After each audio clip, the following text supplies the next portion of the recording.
ISS crew copies ready for undock monitoring.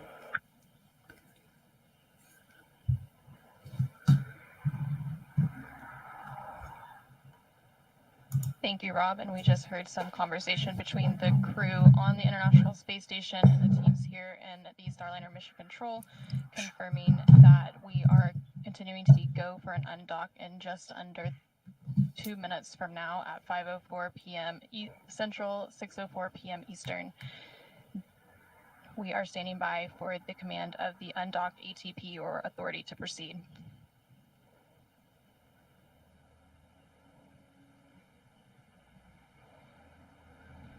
Once the authority to proceed is issued for undocking, the NDS or NASA docking system hooks will begin to open, and there are 12 hooks that seal the surfaces between the NDS and the ISS International Docking Adapter, or IDA.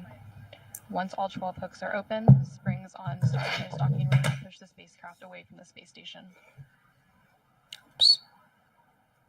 And Flight Director Chloe Marion just asked for quiet in the room as we are approaching 1 minute out from Starliner undocking.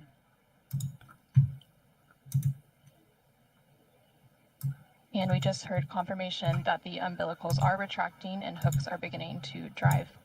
Oh, hello. I just got in.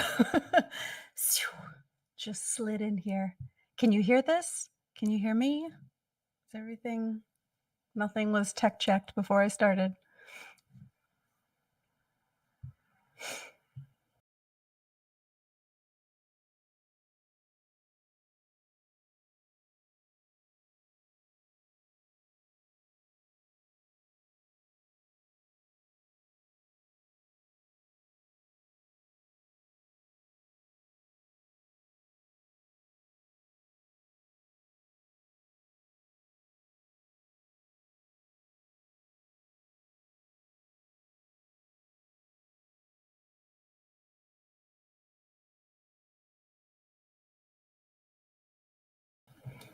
ISS crew copies.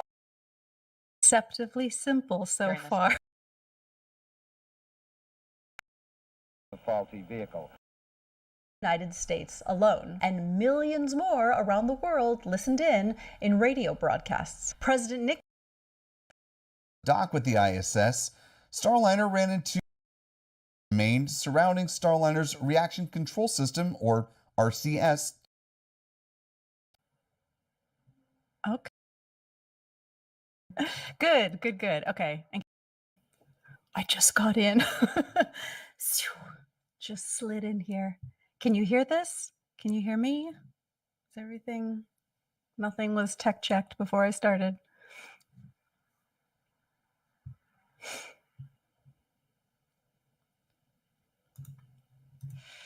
Okay, good. Yeah, I just kind of blew in here. I think it's gonna undock in 2 minutes or something.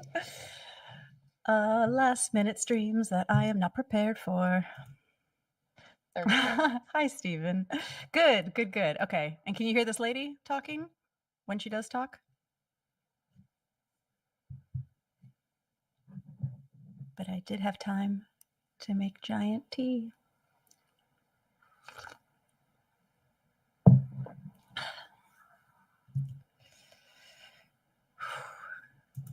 Thirty seconds. Oh! Separation confirmed. Starliner is now backing away from station. That's an undocking. Return to Earth. Starliner thrusters will then complete 2 short firings to gradually increase the separation speed to help the spacecraft carefully move away from the orbiting lab. The vehicle is now about 2 meters away from the International Space Station. At the time of undocking, Starliner and the International Space Station were flying approximately 260 statute miles over central China. Okay.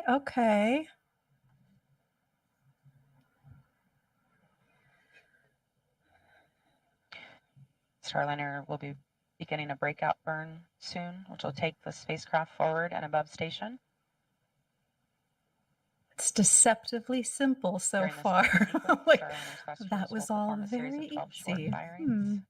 The entire sequence takes about 5 minutes to complete and allows Starliner to quickly Oh, break some of out these angles outside are the approach awesome. ellipsoid or AE. And about 4 minutes into the burn sequence, Starliner will exit the keep out sphere or the KOS.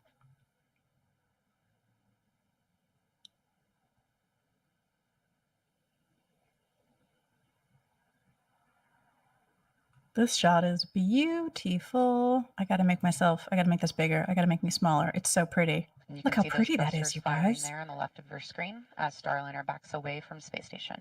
What? Look And at we are now this. just This is at so much 35 better meters looking away than I from the thought International the Space angles Station. would be. We saw a good first burn. Houston, ISS thrusters enabled. Confirmation, all 27 jets have fired. Okay, all Houston, copies, 27. ISS Ooh! thrusters enabled. And you're seeing the light show there on your screen. This is deceptively more interesting And the than I first thought it would be. 3 of the 12 Oh my firings god, you have can see all the completed, and thrusters there's about a going. 100-second pause until the fourth burn. Hey, AR. Right? Like, this is why people think NASA's fake. It's too pretty.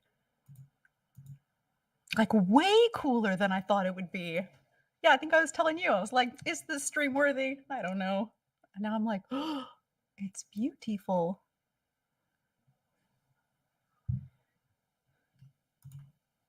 Starliner is about 60 meters away. Right?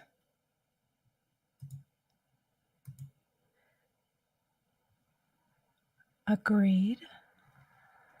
And flight controllers are reporting good attitude and good control. We are standing by for the fourth of the 12 burns in the series of firings as part of the breakout burn. As a reminder, the entire sequence will take about 5 minutes to complete. About 4 minutes into the sequence, Starliner will cross what is known as the keep out sphere. The keep out sphere is an imaginary 200-meter sphere centered on the space station. We are 15 seconds away from the fourth burn in the series of 12. I mean, they are now, right? All 27. Starliner's like, no, I just don't want to carry astronauts, you guys. I just want to be on my own, always. And you just saw burn 4, which just completed. We're hearing good burn.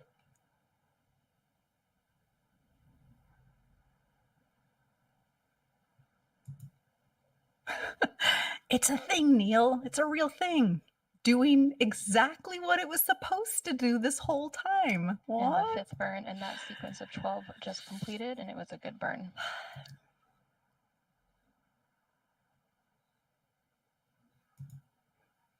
I don't know. Did they stuff it full of knickknacks and gifts? I don't know that. Oh, it looks so pretty when all the thrusters go. I'm loving this angle. The sixth burn in the series of 12 was just completed, and it was a good burn. We are halfway through the series of 12, 6 more to go. Yeah, and spoilers, I'm not watching this thing from beginning to end, guys. Just so you know, it's going to take 6 hours for Starliner to get home. I'm not going to do that kind of stream. You might be able to see some of those lights on the front. It's not going to land till really, really late. So I thought it was just going to be in the dark. It was going to be like this infrared, maybe not that interesting. I thought this might be a bit more interesting, and it looks like it is. And they're used by the ISS crew to watch Starliner move away from the ISS along the undocking axis. And we just heard good confirmation of Starliner just maybe doesn't like people. Like maybe Starliner's just not a people person. Maybe it's just, approximately 5 minutes ago and has what was just the a talking handful car of short firings left in its from the 80s? breakout burn. It's that, but the and opposite. It is now about 150 meters away from the International Space Station. And we heard confirmation of a good burn 9. I know. I guess I should have. I don't know. I'm sure someone's doing that. I just don't know if it's going to be me. Herbie. Yes, Herbie. It's like Herbie, but it doesn't like people. That's my theory. The love bug. Oh, because it's a beetle. Yeah. 10, okay. That just made sense.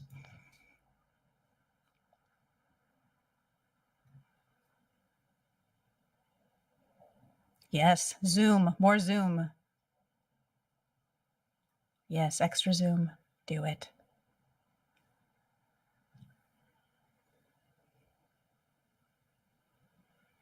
We have one more burn to go, but they have confirmed that Starliner has crossed the Keep Out Sphere, or the KOS, which is an imaginary 200-meter sphere centered on the International Space Station that helps flight controllers here on the ground monitor the arrival and departure of visiting vehicles. Station Houston, Space to Ground 2. Starliner has exited the It's a Keep double Out Sphere. E beetle, not an EA beetle. Copy, she's exited the keep out sphere.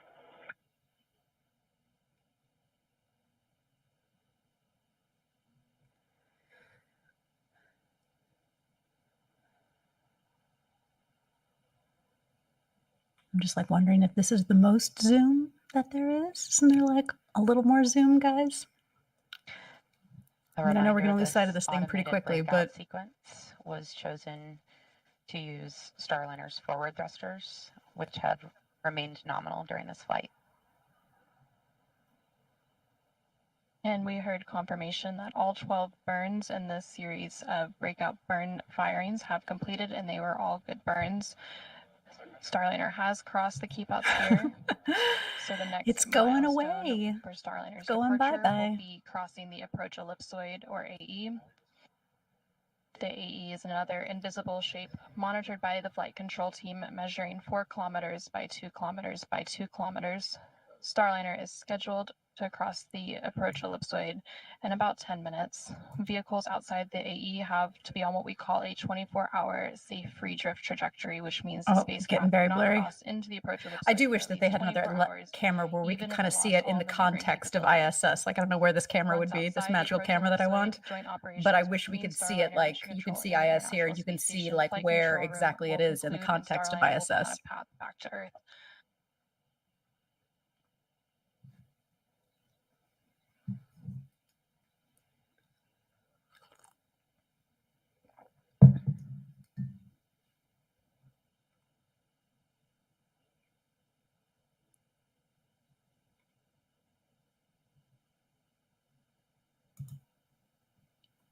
Yeah, I know. It's crazy. It's crazy. And just the fact that they're doing all of this with nobody inside, like what? What?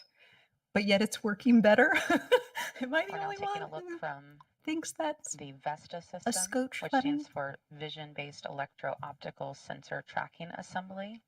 It's a bit of a mouthful, so we like to call it VESTA. And this is a look from Starliner back at the International Space Station. Oh, This system is really the eyes of Starliner.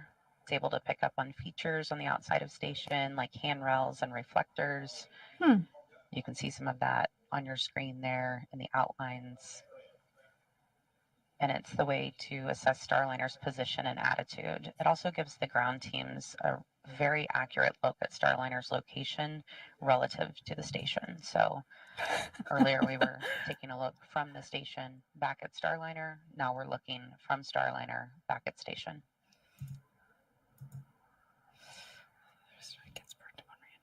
Yeah. No. We're just You under are 10 minutes correct. away from the Ooh. AE exit. So in the meantime, we will check back in with NASA's Rob Navius in the International Space Station Flight Control Room. Rob? Thank you, guys. Yeah, it's just Flight way more Dynamics, high has quality that I'm reported used that to. Like, no Starliner offense, is on a NASA. perfect trajectory backing away from the International Space Station and He was like, opening I could do business a with rate this. of about 13.5 statute miles per rev at the time of the deorbit burn at Ooh. 10:17 and Come on, my 13 guy. seconds Come p.m. on. Central Come Time later on. this evening. The vehicle He's will like, I be give up. about I give up on that 56 camera. statute miles away from the International Space Station. That deorbit burn, by the way, will be a 59-second burn to slow Starliner down by 129.9 meters per second, a 4 OMAX burn. OMAX, the acronym for the Orbital Maneuvering and Attitude Control System, thrusters and jets on the Starliner spacecraft. That will enable Funny that Starliner it seems to be begin doing drop better out of when it orbit is for its operating intended southwest and autonomously. northeast trajectory But, across you the know, Pacific Ocean, mostly across Baja, jokes. Mostly California, jokes. and heading towards its landing at the White Sands Space Harbor in New Mexico. With the forward port of Harmony now vacant, that sets the stage, as I mentioned a few minutes ago, for the start of a couple of crew rotations that are coming up. Down at the Baikonur Cosmodrome in Kazakhstan, Don Pettit of NASA and Roscosmos cosmonauts Alexei Ovchinin and Ivan Wagner and their backups are in the final stages of their preparations for launch next Wednesday. Their Soyuz 2.1A booster and the Soyuz MS-26 spacecraft that they will ride to orbit. Ooh. That vehicle will roll out to the launch pad in Baikonur on Sunday, and then final preparations will lead them to a launch next Wednesday at 11:23 a.m. Central Time, heading for a two-orbit, 3-hour, 10-minute journey to dock to the International Space Station's Rassvet module. Now, that forward port on Harmony that was just vacated by Starliner's departure will be the port of call for NASA astronaut Nick Hague and Roscosmos cosmonaut Alexander Gorbanov, and their launch no earlier than September 24th on the SpaceX Dragon Freedom spacecraft off of Launch Complex 40 at the Cape Canaveral Space Force Station. That will be about a 30-hour transit for those two crew members to reach the International Space Station and the automated docking to the forward port of Harmony. Ultimately, Hague, Gorbanov, Butch Wilmore, and Sonny Williams will do a relocation of the SpaceX Dragon spacecraft from the forward port of Harmony to the zenith port of Harmony, opening up very that forward specific port for the SNL arrival skit. of the next SpaceX cargo ship, SpaceX I don't know what you 31, mean. Do I want to scheduled know for what you launch mean? in October. So a lot of activities lying ahead for the space station crew. The crew aboard the International Space I Station feel like for soon Polaris Dawn, will it's begin just going to its be a sleep lot of me period saying and an ooh. off-duty So day on sorry, guys. Saturday, Just while the prepare yourselves activity now. I shifts, can't keep over it. to the I white can't keep it flight inside. control room down the hall, as they are in a shift handover right Especially now. with the red hair. Flight Director Rick Henfling will be taking over shortly to supervise entry and landing Am I supposed to operations, get it? and the team over there will be monitoring the progress of Starliner as it moves to its deorbit position about 56 statute miles away from the International Space Station. With that, we'll turn it It's a back good to the question. White I Vicar don't and know. Anna and Lauren.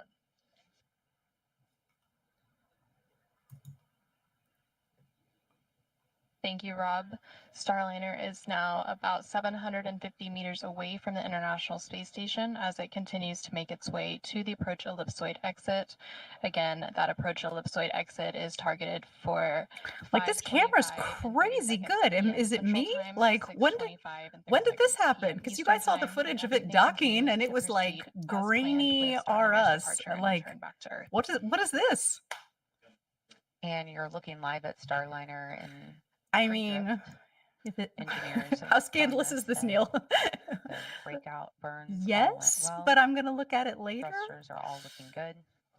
Everything is nominal as we Zing. continue up and around space station and head back to Earth. Again, Starliner undocked just a short while ago. I mean, From the for the International light I Space get, I Station mean, at 5:04 p.m. I see what you Central, mean. It was just the 6:04 p.m. graininess was Eastern as crazy of the space station docking. and So Starliner were flying approximately yeah, I mean, 260 yeah, maybe you're right. statute It's just miles I'm over very central surprised. China. I feel like I've never seen And shortly after that footage physical of anything docking or separation, undocking that Starliner's was this thrusters clear. completed 2 short firings to gradually increase the separation speed and help the spacecraft Try to carefully not as move close to the away Starliner, from the which led orbiting to the issue. laboratory as part of the Okay. separation burns. Is And then possible. Starliner began the breakout burn. Okay, which fine, was just a do it series already. Of 12 Come short on. firings, which I allowed gotta the know at some spacecraft point. to quickly move We're all outside grown-ups. the keep out sphere, and it is now approaching the approach ellipsoid exit. And once Starliner is outside of the approach But also, I'm like, ellipsoid, who had red the hair joint on Saturday Night operations Live? between Right. teams here and the Starliner Mission Control and I the feel like I'm International probably Space missing Station somebody Flight important. Control Room across the hall will end, and Starliner will be back on its path to Earth. Oh, look at the little dot. I like that.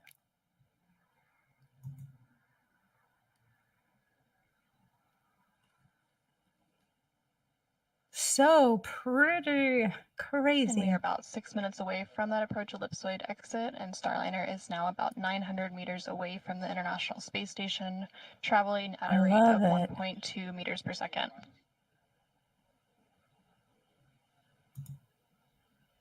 She has red hair?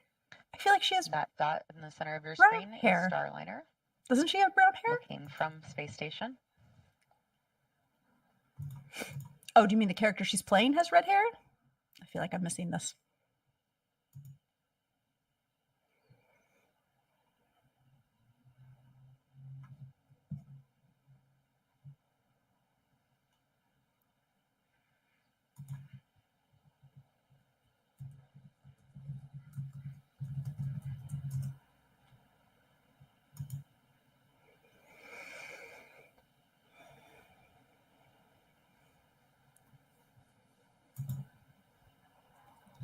Oh, okay. I gotcha. All right, send it over. I like this too. I'm liking all these angles.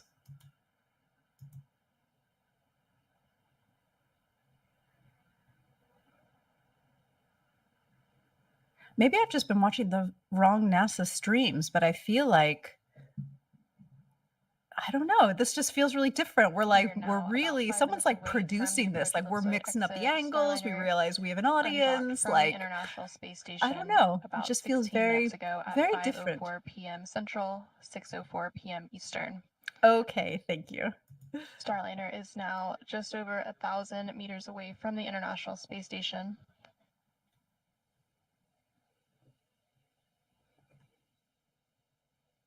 After Starliner crosses the approach ellipsoid, the next milestones for the vehicle will be Probably. its I would entry not cover call closure, myself an expert. and that is planned for about 6:42 p.m. Central, 7:42 p.m. Eastern, and then there will be some checkouts of the OMAC thrusters at 7:05 p.m. Central, 8:05 p.m. Eastern. And then after that, we get into the entry and landing coverage, and the go no go for the deorbit burn will be at approximately 9:57 p.m. Central, 10:57 p.m. Eastern, following with the deorbit burn about 20 minutes later at 10:17 p.m. Central, 11:17 p.m. Eastern. Tiny little Again, dot. seeing good views of Starliner leaving the Yeah, we International are. Space Station. It's that distant dot on your screen.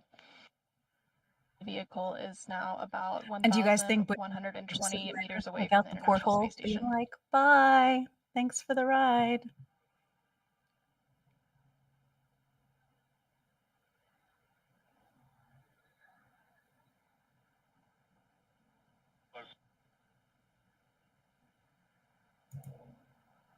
And we just heard confirmation that Starliner is out of the TBD. approach ellipsoid.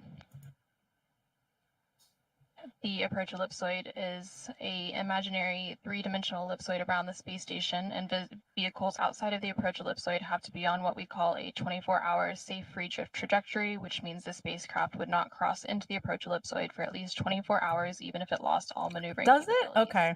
I guess I've just, Now I the don't know. Starliner is I feel outside like of the whatever approach undockings ellipsoid. I've Joint seen have not operations been, between the Starliner Mission Control have and not felt International like the Space camera work Station is this Flight good, but Control Room maybe will I'm looking at the conclude, wrong and ones. Starliner is now on a path back Maybe to I've Earth. also just burned from the Return of Artemis So that we once watched again, on this stream, where it was just Starliner watching undocked from the International ocean Space Station for so at long. 5:04 p.m. We were Central, like, come on, 6:04 guys. p.m. Eastern, as the space station was flying 260 statute miles over central China. Shortly after physical separation, Starliner's thrusters completed 2 short firings to gradually increase the separation speed to help the spacecraft carefully move away from the orbiting laboratory. Starliner then began the breakout burn, The dot is and gone. Starliner's smaller jets performed a series of 12 short burns to allow the spacecraft to quickly move outside the approach ellipsoid. Starliner again crossed the approach ellipsoid moments ago and is now on its journey home. The next milestones for Starliner ahead of its deorbit Time burn is a thing, targeted people. for 10:17 p.m. include crossing the entry cover, closing the entry cover, and conducting checkouts of the OMAX, or the orbital maneuvering and attitude control thrusters. Those are the bigger jets on Starliner.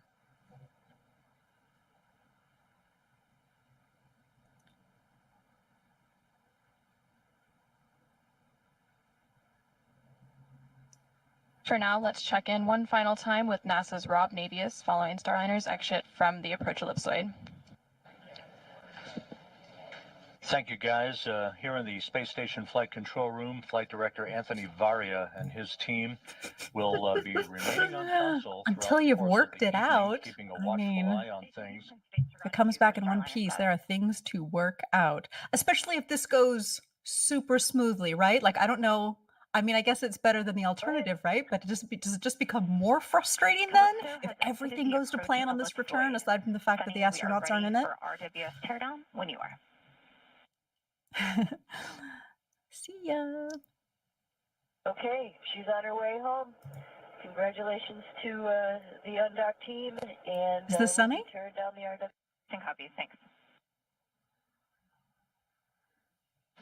Spacecraft communicators are here in the station flight control room talking to Sunny Williams, That was Sunny. International Space Station. The Starliner is perfect trajectory. She moving either well seems away from slightly the sad International or Space slightly Station tired. for its deorbit burn at 10:17 and 13 seconds p.m. this evening.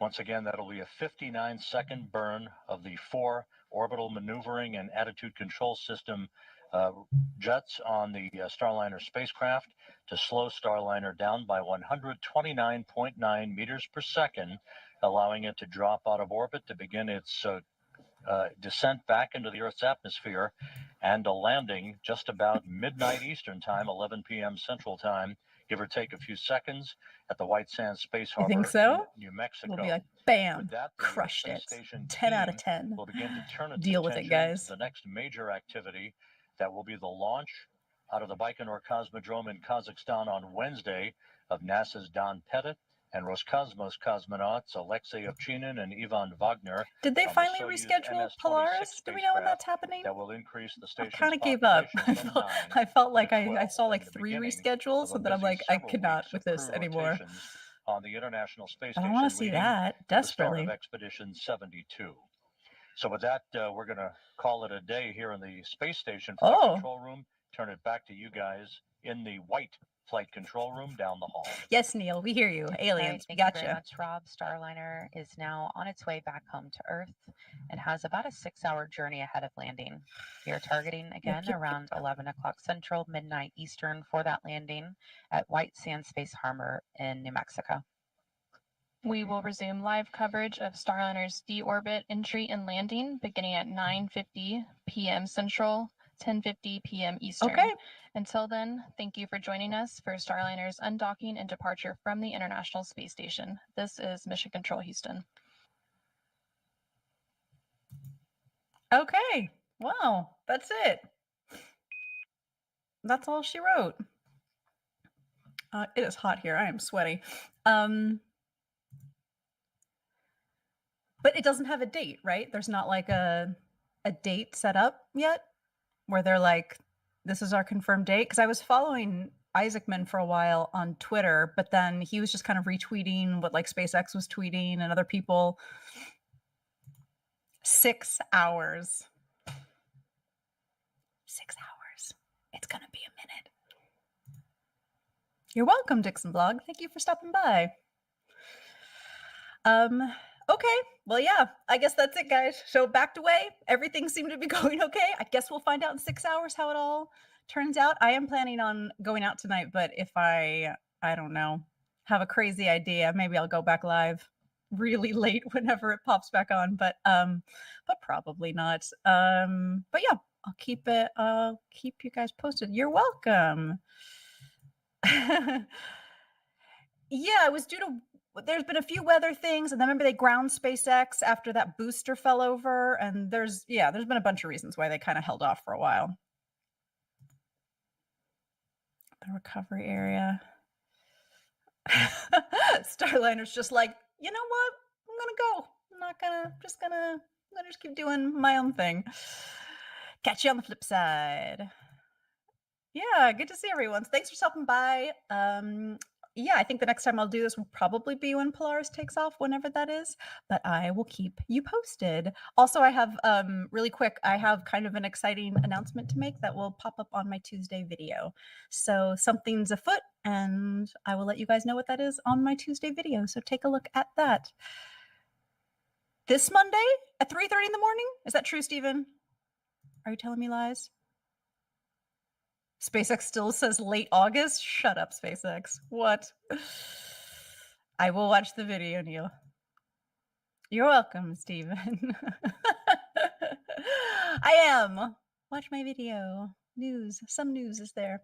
All right, guys. I will see you all later. Thank you for stopping by. Have a good evening.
except that I'm one of the 400 million people in the world who watch it every week.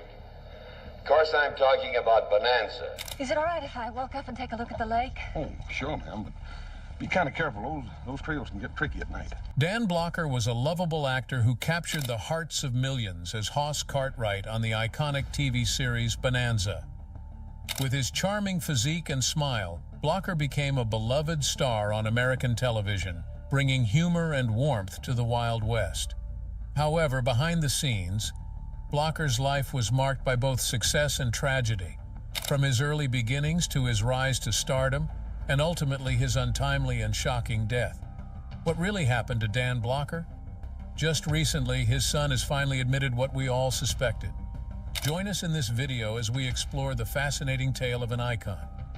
But before we get right into it, let us unravel the early life of Dan Blocker and how he left an indelible mark on our screens. Early life. Dan Blocker, a large-hearted man,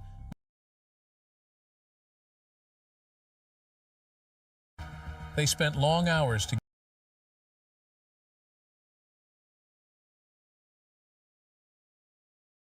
Of his passing, equivalent to $25 million today. During his tenure on Bonanza, he earned $1,000 per week. Beyond acting, he also generated income from his ownership of Ponderosa Steakhouse and Bonanza Steakhouse, two successful buffet restaurants in Texas. These details reveal more about Dan Blocker, a truly remarkable man cherished by everyone who knew him. Like father, like son, Dirk Blocker. Dennis Dirk Blocker, born on July 31, 1957, is an American actor known for his roles on television. He began his first regular TV role on Ba Ba Black Sheep, portraying pilot Jerry Bragg. From 2013 to 20 M0 fighters around Rabaul's Japanese base. Boyington, an ace pilot with the most air victories in the squadron, initially claimed 6 kills from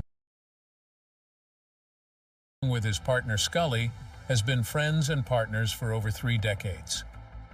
Despite their laziness and ineptitude, Hitchcock and Scully occasionally demonstrate competence as detectives, though they prefer paperwork over fieldwork.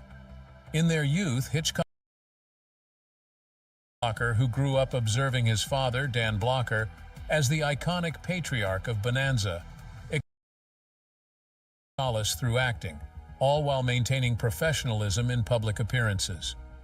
Reflecting on his father, Dirk emphasized, "He was my closest confidant in the world.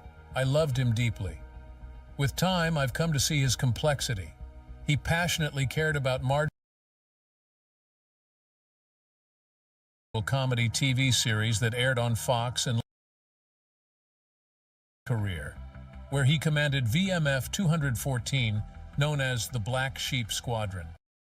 Like father, like son, Dirk Blocker, a truly remarkable man cherished by everyone who knew him.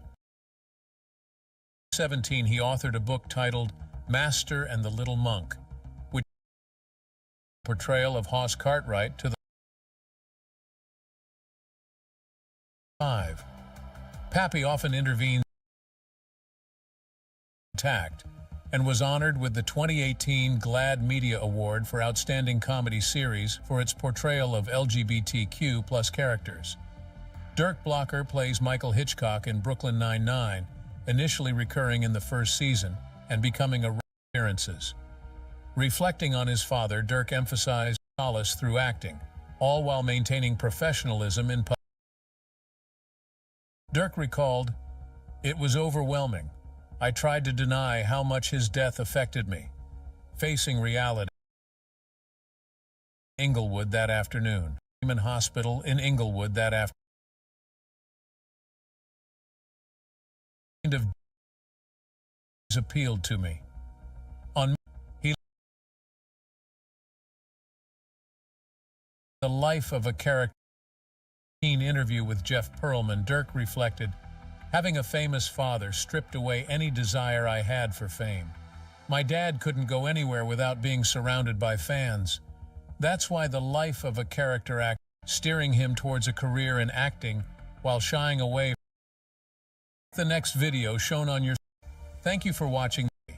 He passionately cared about marginalized communities, was politically liberal, generous, lived life fully, and had a great sense.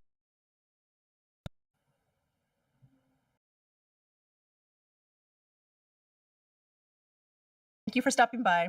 Have a good evening.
I can find. Eric Berger has been sharing a ton of information, so let's see if I can pull up that article.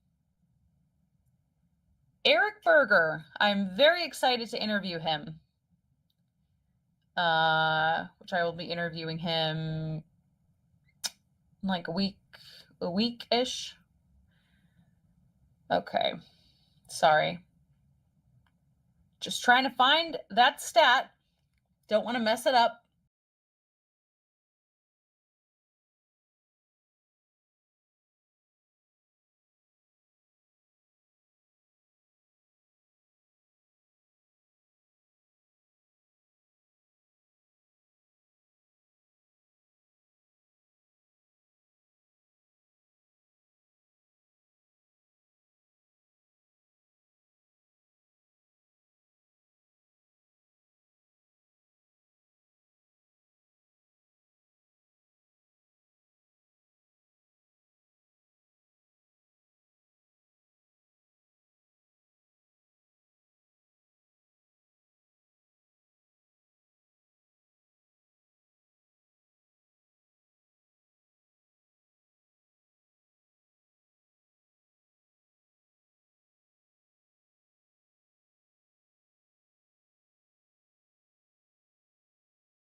as if it lands safe.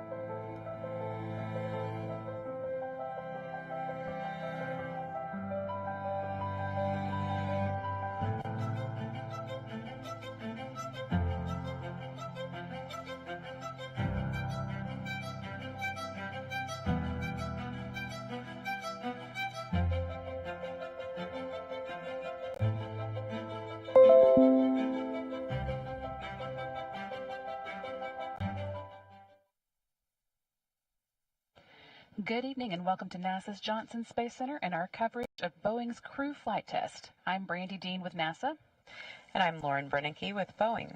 Starliner safely departed the International Space Station and is on its way back to Earth.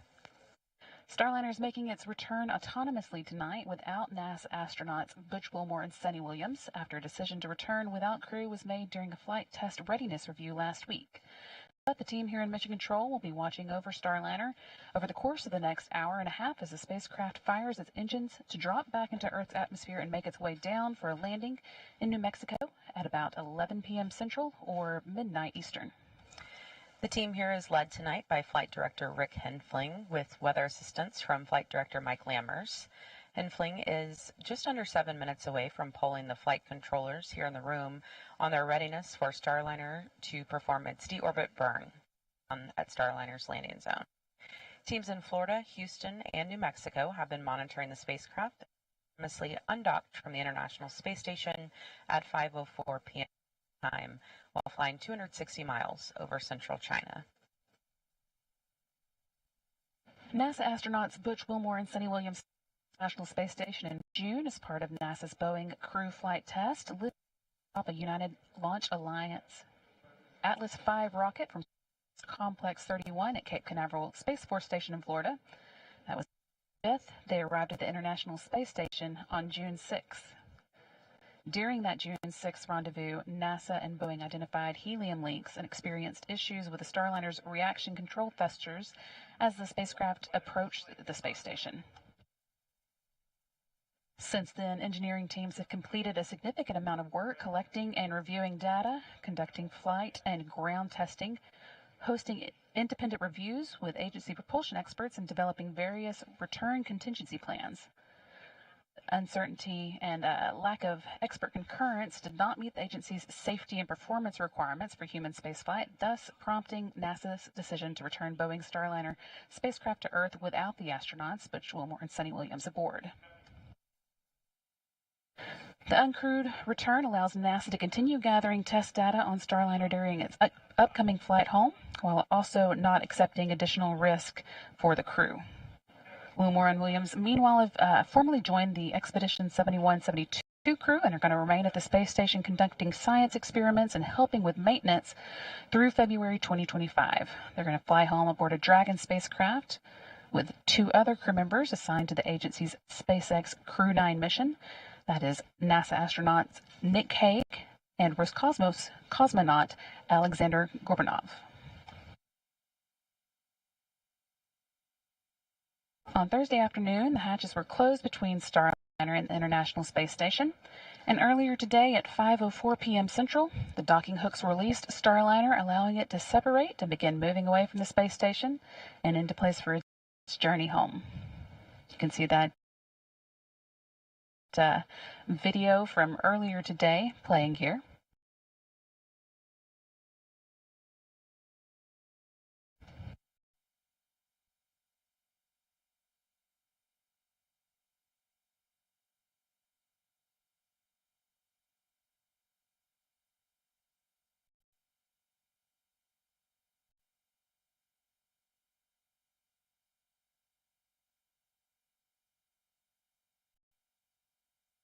We saw a beautiful display of Starliner's thrusters there.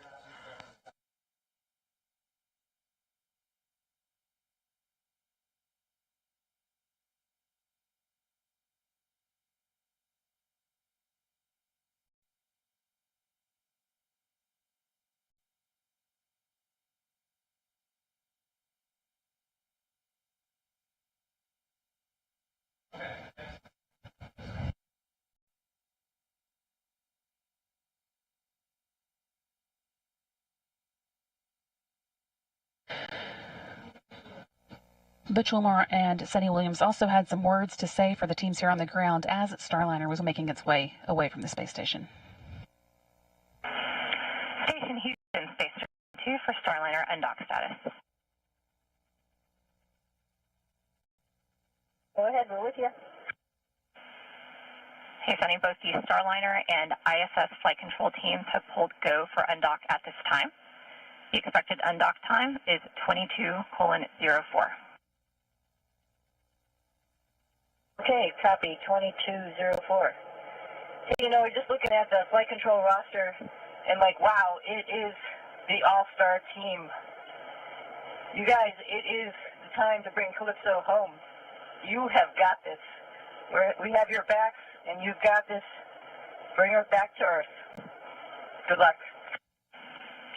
Sunny and Butch, this is Chloe. Just on behalf of the entire MO team, I know the other flight control teams around the building, we thank you for your endless support over the years. We've enjoyed every training event and every meeting. We remember every setback and every revelation with you.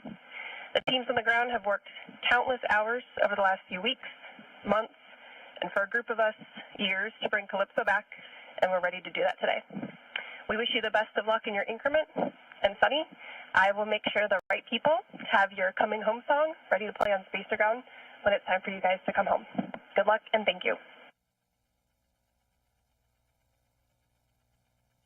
Wonderful comments, Flight. We appreciate that, and we agree. Many years of great enjoyment, simming together, playing together, and being involved with each other's lives, and it's been special. Bring it home. Copy. Thank you, and have a good evening. That again was a conversation recorded earlier today between astronauts Sunny Williams and Butch Wilmore talking with the Starliner flight director at the time of undocking, Chloe Mehring. Since that undocking, when Starliner and the space station were flying 260 miles above central China, Starliner has been steadily increasing the distance between it and the space station, ensuring that it will be able to get into place to perform a 10:17 p.m. central deorbit burn. Now in about 20 minutes. While it has been moving away, the flight controllers here on the ground took the opportunity to perform a few tests of Starliner's thrusters. During the test, the crew module's 12 small reaction control system thrusters, one of the jets, didn't fire when commanded. The reaction control system thrusters on the crew module are used to steer Starliner as it makes its way back down to Earth after the service module has been jettisoned.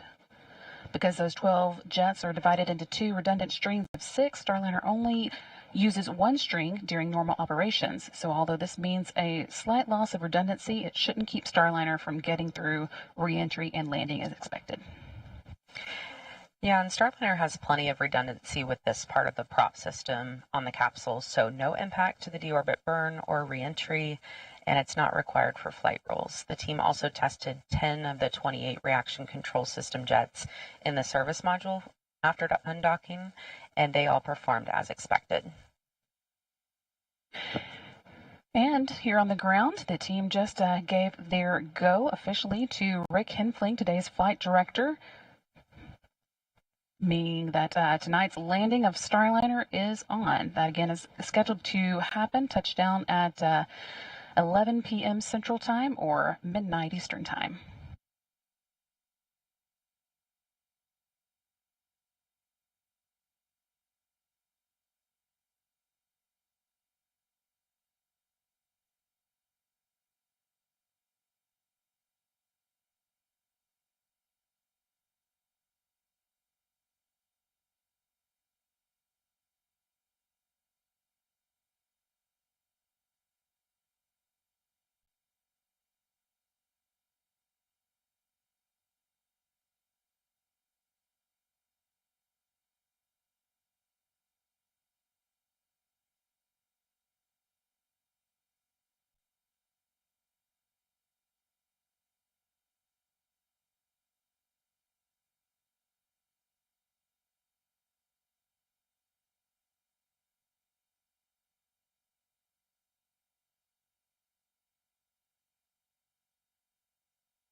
Once again, Flight Director Rick Henfling has gotten a go from Starliner's for Starliner's deorbit burn from all of the flight controllers watching over the spacecraft's return tonight. And that again means we are officially on for Starliner's return to Earth at about 11 p.m. Central Time or midnight Eastern.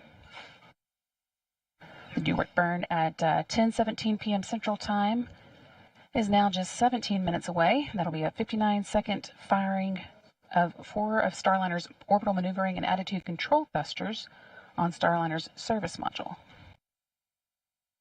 And joining us live from Starliner's landing zone with White Sands at White Sands Space Harbor in New Mexico, our colleagues Leah Cheshire from NASA Public Affairs and Boeing's Josh Barrett.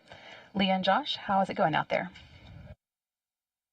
Thanks, Brandy. It is going well out here. We are out here in White Sands. The weather right now is about 75 degrees and very light winds, approximately 6 miles per hour.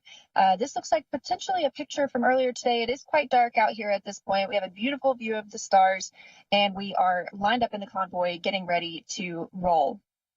That's right, Leah. So I've been out here for both of Starliner's previous landings. The first one was very cold.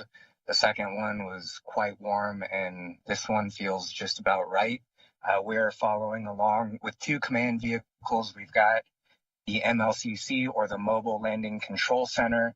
They're tied in down in Mission Control in Houston with the people that you're seeing on your screen right now. We also have the MDTV, that's the Mobile Data and Tracking Vehicle, and on top of that, it's got a suite of optics on top. There's an infrared camera and 2 visible cameras, one of them with a telescopic focus. So those will be the first things that we'll be seeing Starliner with here from the landing zone, and you should be seeing those on your screens as well. And Leah's got a few more things that she'll talk about that should get some cameras on Starliner as well. Yeah, especially the WB-57, NASA's plane. That took off just a few hours ago, just as we were heading out here to the landing site. So we arrived here at about 6 p.m. local time, which is mountain time. And since then have been getting ready, lining up, doing communications checks between the various teams, and just getting ready to eventually drive out to the landing site once Starliner comes down. So it is a sea of white gypsum sand out here. And teams are continuing to just prepare as soon as we get into that deorbit burn. So they are actually in a huddle right now, talking through some of the next steps for tonight, getting ready to come and join us here in the convoy as we await to see the deorbit burn. So with that, right now, we are going to turn it back over to you, Brandy and Lauren. We are going to stick around, though, and cannot wait to see Starliner coming straight across the sky. Thank you. Thanks so much, Leah and Josh. We are hoping to get some good views from where you guys are at later today. Now, once we make that final burn to get out of orbit today, it'll take about 45 minutes for Starliner to reach its destination. Again, White Sands Space Harbor, New Mexico, where we just spoke with our colleagues from. Starliner is currently flying with its solar arrays pointed toward the sun, recharging the internal batteries to keep its systems powered through landing. The orbital maneuvering and attitude control thrusters, or what we call OMACs, will fire for about a minute to conduct the deorbit burn. That maneuver slows the spacecraft down from orbital velocities and allows it to start falling back to Earth in a head-down position. At the end of that deorbit burn, Starliner angles itself for re-entry. The deorbit burn is just the first in a series of milestones we're going to be taking off tonight. To give you the full rundown, deorbit burn is scheduled for 10:17 p.m. Central. As we said, we just got the go for that a few minutes ago. It's going to be followed by the separation of the crew module from the service module at 10:20 p.m. and the crew module will then continue on its own. At 10:45 p.m., Starliner will begin to feel the effects of the Earth's atmosphere again for the first time since its ascent in June. And a few minutes later, around 10:47, the heat from Starliner's reentry will become so intense that plasma will begin to form around the spacecraft, causing a blackout in communications with Starliner for about 4.5 minutes. Once Starliner clears that blackout period, things will begin to happen very quickly. Yeah, so then up next at 10:56, when Starliner is about 4.3 miles above Earth, the spacecraft will be done with the forward heat shield that is at the top of the capsule that helped protect it through re-entry, and it will jettison it to make way for the parachutes that are stored underneath. And then almost immediately, those parachutes will begin to deploy. First with 2 smaller drogue parachutes that are meant to take the edge off Starliner's speed. They open up in stages over the course of about 28 seconds. And then at 10:57 p.m., when Starliner is about 6 miles up, the drogue parachutes are released and 3 main parachutes are deployed. They also open in stages over about 16 seconds, but they stay with the spacecraft all the way until touchdown. And again, we are expecting that touchdown to come at 11 p.m. Central. Just before the touchdown, however, at 10:58 p.m., Starliner also sheds its base heat shield at the bottom of the capsule to make way for the inflation of 6 landing airbags hidden underneath it, and those will cushion the vehicle as it lands in New Mexico's desert.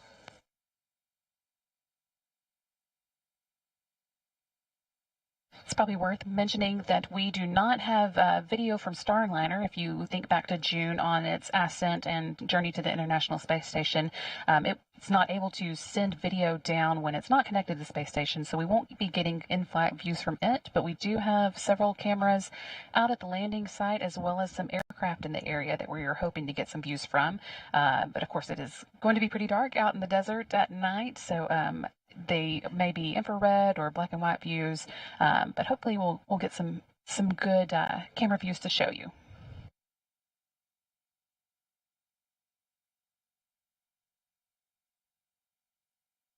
And we're taking a live look now from the landing site, but the shot is quite dark at the moment. You can see just a few lights blinking there. Hopefully, as we get closer to the ground, as Starliner gets closer down, we will have some better shots.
The landing and recovery teams have been out in the desert preparing for the spacecraft's return for several days. I've been speaking with them to catch up on some of the preps that have been taking place. They ran through a full mission dress rehearsal where they practiced the landing and recovery operation with all the different groups and functions.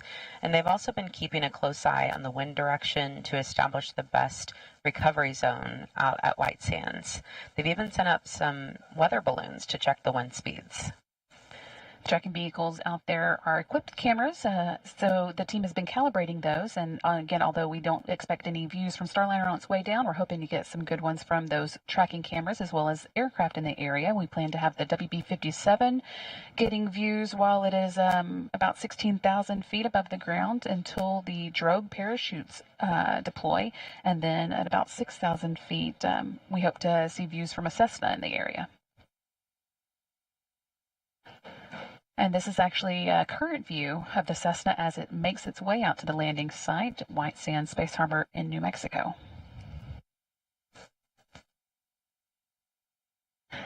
And this is a shot from one of the ground cameras that we have on site. So again, although it is dark there, we are hoping to see some good views.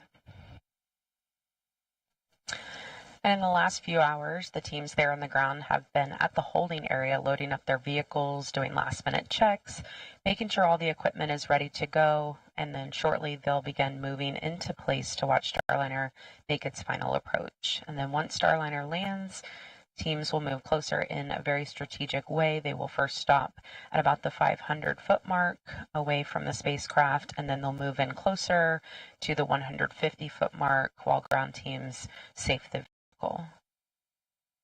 That first team on site with Starliner will be what we call the gold team. They start recovery operations by performing what's called a sniff test, where they use sensors to check for hydrazine, one of the propellants that Starliner uses. They'll be wearing protective gear known as hazmat suits to prevent exposure to hypergolic propellants. Hydrazine is used as propellant, and if it turns into a vapor, it can be toxic. After the sniff test, they will notify the rest of the convoy when it's safe to approach, and then they're going to check the winds, make sure the entire landing and recovery team is staged uprange from the direction the wind is blowing for added protection. Now, everyone out there is part of a different color team, and they wear a vest with that color, so it's very obvious who does what. So the next step is the silver team, and their first job is to ground the spacecraft. Starliner will be powered down, but there could be some residual electricity. So before anyone can touch it, they will ground it and discharge it.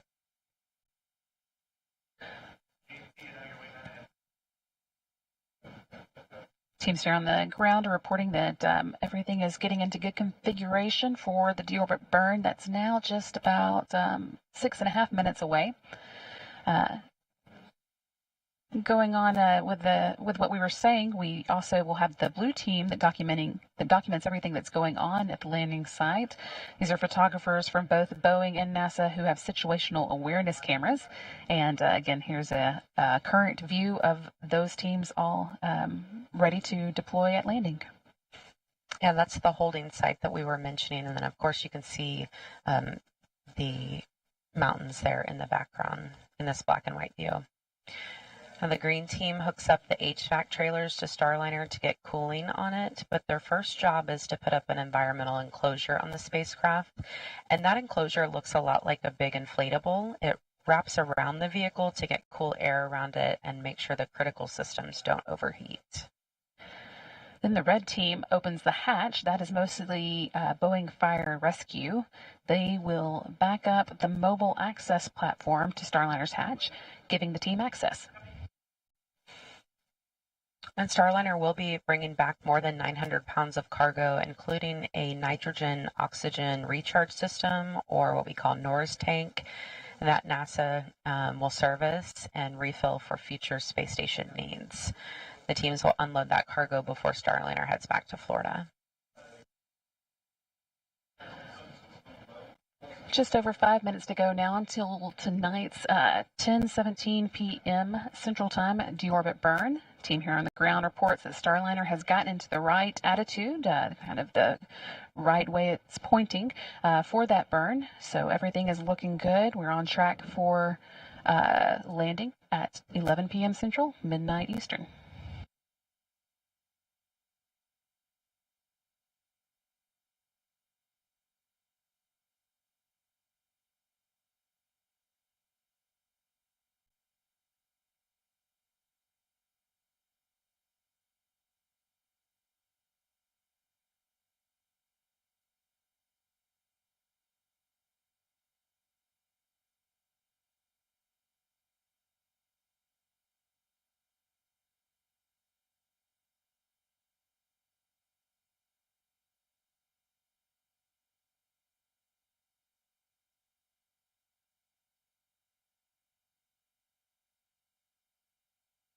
With just a couple minutes or 4 minutes left to go until the deorbit burn, we're going to check in once again with the landing team and Leah Cheshire and Josh Barrett. Thanks, Brandy. Yeah, we are out here just waiting in the convoy area. Now, most of the team is taking part in a safety briefing right now as we prepare to watch the deorbit burn and the reentry and then move in toward the spacecraft. Like you mentioned, it's really dark out here. Josh and I were just able to take in the really beautiful sight of the Milky Way. It's so dark. So once the capsule starts to re-enter the Earth's atmosphere, we expect to have a pretty good view of the streak as that plasma builds up around the capsule itself. That's right. We should be seeing it come just over the southwest horizon, right through the saddle of kind of the mountains that are just overlooking the mountain range here.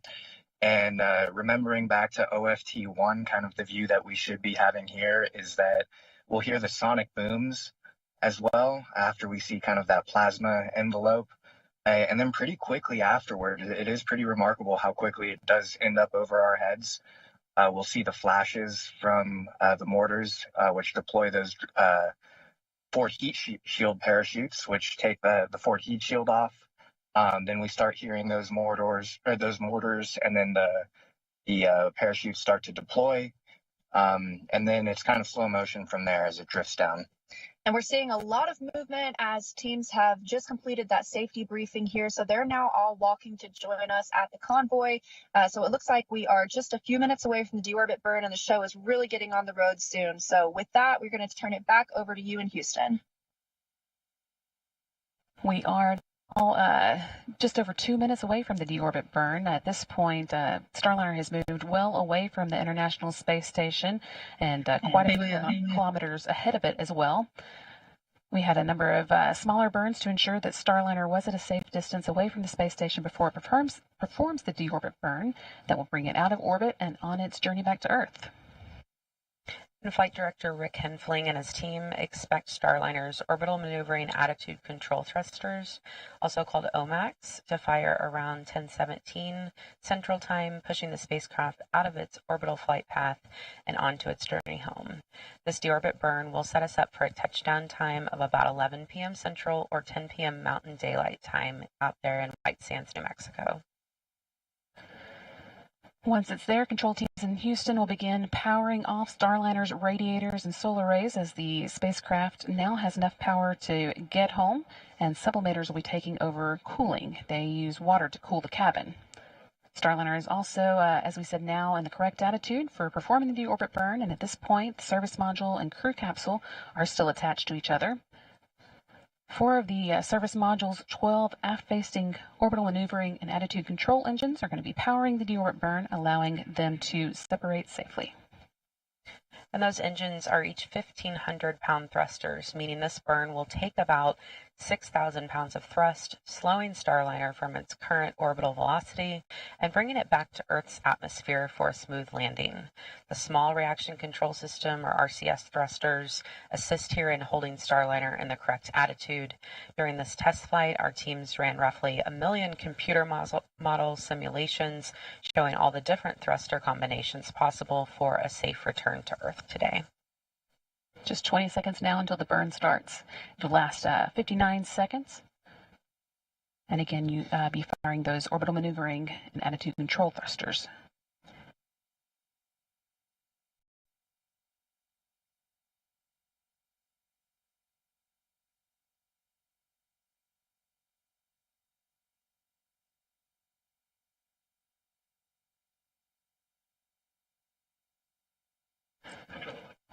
Four orbital maneuvering and attitude control thrusters on Starliner's service module are now firing, slowing Starliner down as the capsule begins its journey back to Earth.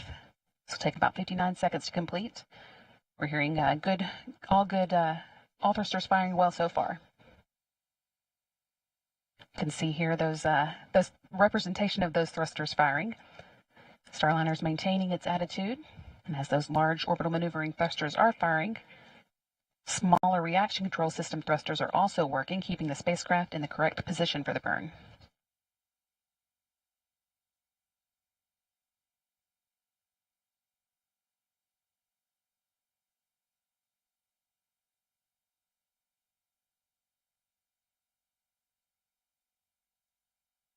Still looking good.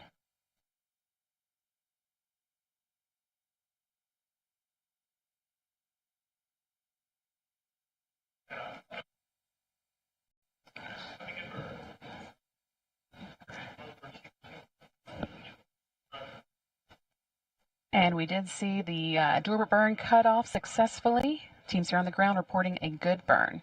Starliner is now on its way to White Sands Space Harbor in New Mexico, and a planned touchdown at about 11 p.m. Central, midnight Eastern Time.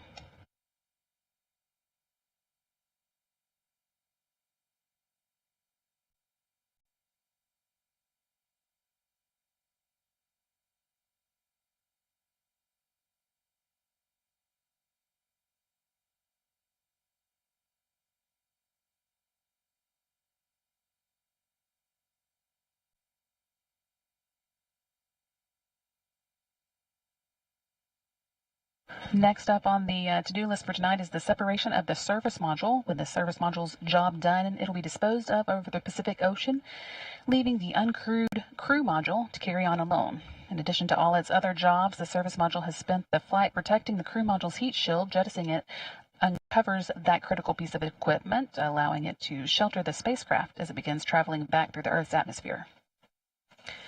The crew module will then make its final attitude adjustments to make sure the heat shield is at exactly the right angle to provide that protection. And those fine-tuned adjustments are really just a strong capability of Starliner's guidance, navigation, and control system.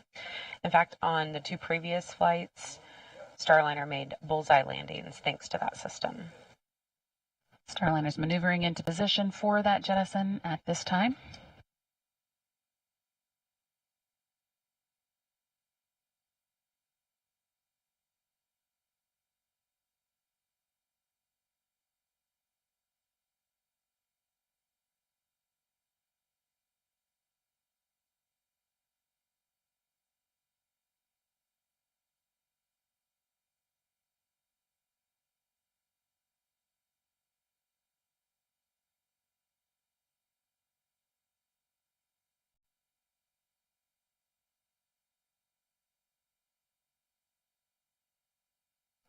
Team here on the ground reporting that Starliner's in a good attitude, pointing the right direction for the service module separation.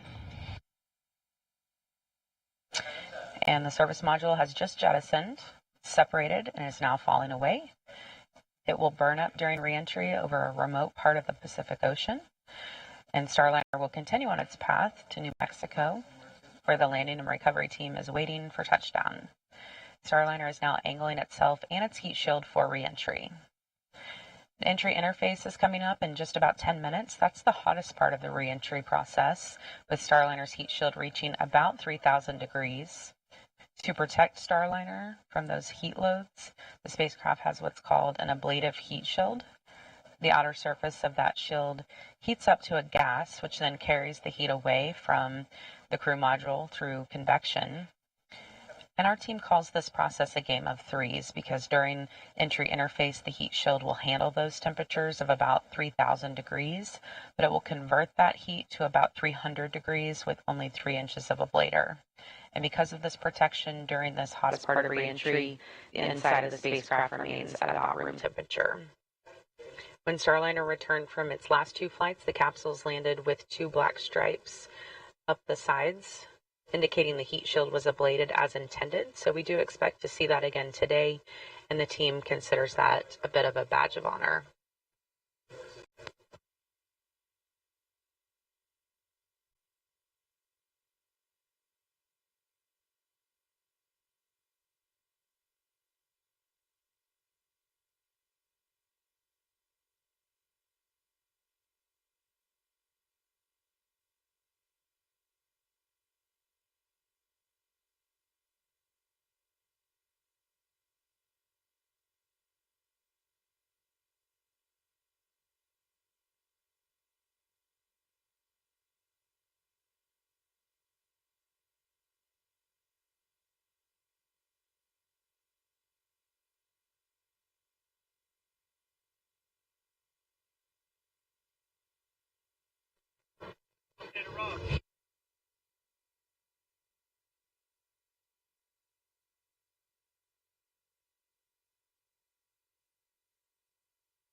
Once again, we did see Starliner deorbit or performance deorbit burn on time at 10:17 p.m. Central Time, and then quickly turned around and jettisoned its service module now that it has performed its duty over the course of the mission.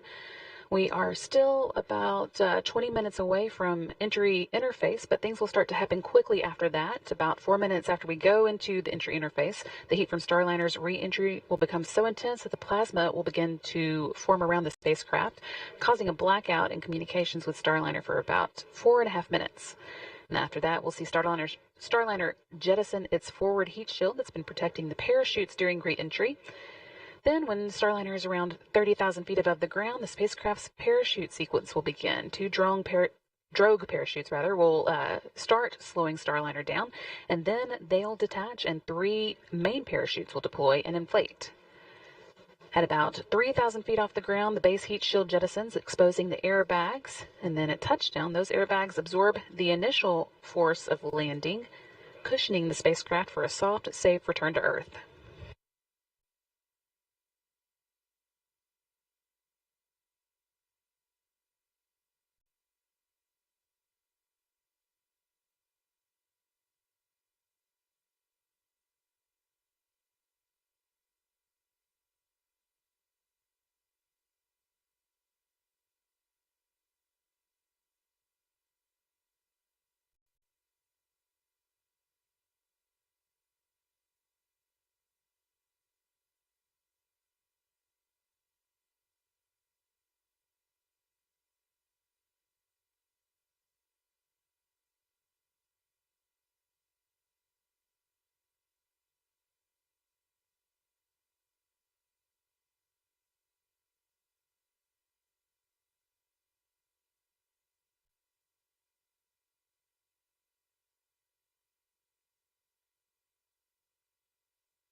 Currently, Starliner is about 213 miles above the South Pacific Ocean. It's just past the southernmost portion of this final orbit, coming around the southern coast of Australia, and now is going to begin making its way northward towards the west coast of the United States for that landing at 11 p.m. Central Time, midnight Eastern Time at White Sands Space Harbor in New Mexico.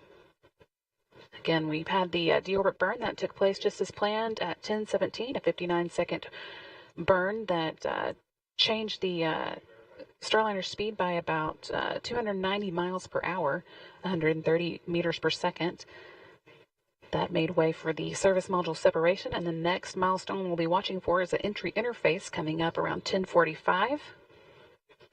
Still about 10 minutes away.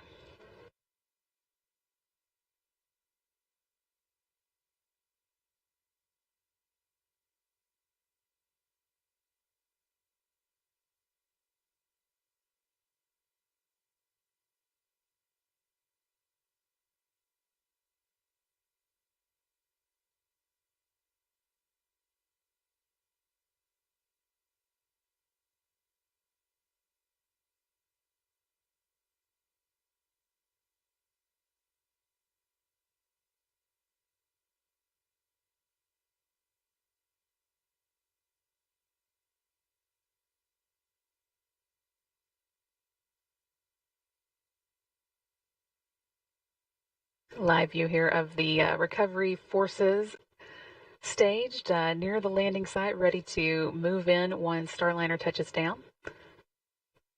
We are taking off milestones as expected for that 11 p.m. Central, midnight Eastern, or 10 p.m. Mountain Time touchdown today in New Mexico.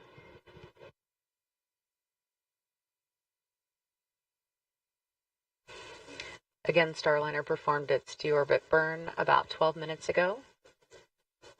The thrusters performed nominally, and the flight home is going smooth.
we're still about 14 minutes away from the entry interface, which is our next milestone. I think I said earlier that we were 10 minutes away. That was a mistake.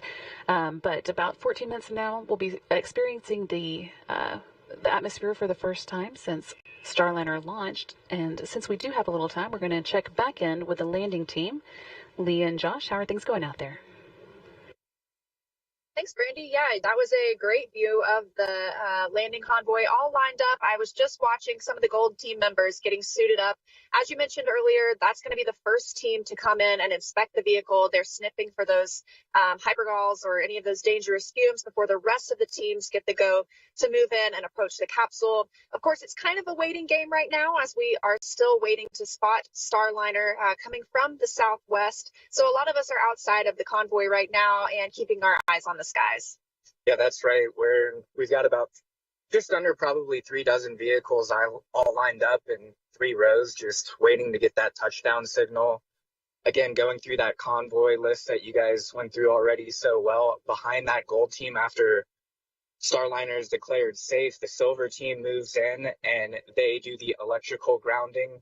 They'll also stabilize the vehicle just in case the airbags start deflating. We make sure that the hatch has a good stable orientation for Red team to come in, and they're the ones with the hatch orientation. And once the Red team establishes hatch access, actually the Silver team has a fun job tonight in the dark. They're going to go start looking for the pieces that came off of Starliner, those heat shields, some of those lids from those parachute mortars. And then after that, after Red team has hatch access and opens up the hatch, NASA's ISS program folks are going to come in for the cargo inspection. So again, we are expecting to start seeing Starliner coming across the horizon around the time that entry interface begins. But until then, just wanted to give you guys a hit from the landing site and the latest that we have going on here. So we'll toss it back over to you in Mission Control, Houston. Thanks so much, Leah and Josh. We are watching for that entry interface as well. We're now about 12 minutes away. Starliner continuing to make good progress, following in that 10:17 p.m. Central Time deorbit burn.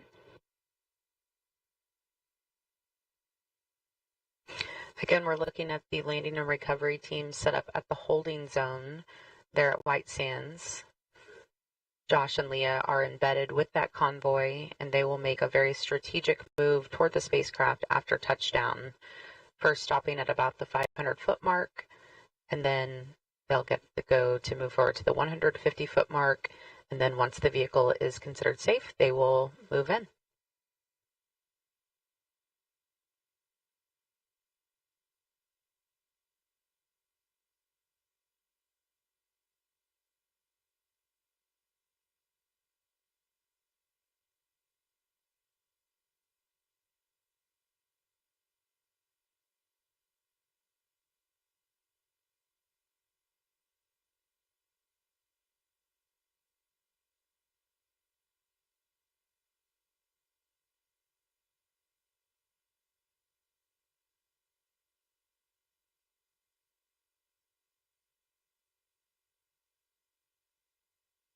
With the deorbit burn complete and the service module separated, the spacecraft's heat shield is now exposed and ready to begin experiencing the atmosphere again.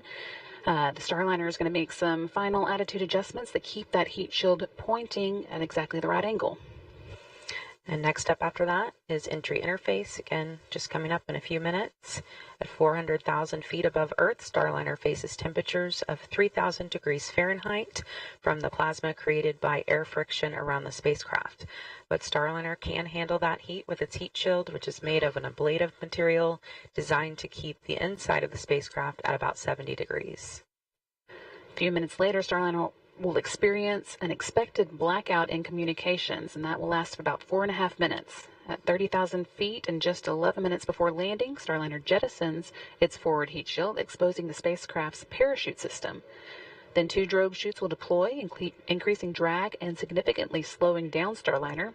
Then 3 pilot parachutes will pull out the main chutes, allowing the spacecraft to continue its slow and steady descent for another 8,000 feet towards the landing zone. And once the main parachutes are fully inflated, Starliner's bucket handle releases. And what that does is it just basically levels out the spacecraft ahead of touchdown. And then the base heat shield that protected Starliner through reentry will separate at about 3,000 feet, uncovering the landing airbags. Those airbags, of course, will fill with nitrogen, allowing for Starliner to land softly and safely there in the sand. Less than 10 minutes to go now before we do get to that entry interface point, and now just 24 and a half minutes away from the landing at White Sands Space Harbor. Everything's pretty quiet in the room, which is a good sign. Things are continuing to go smoothly as Starliner begins making its way back to Earth.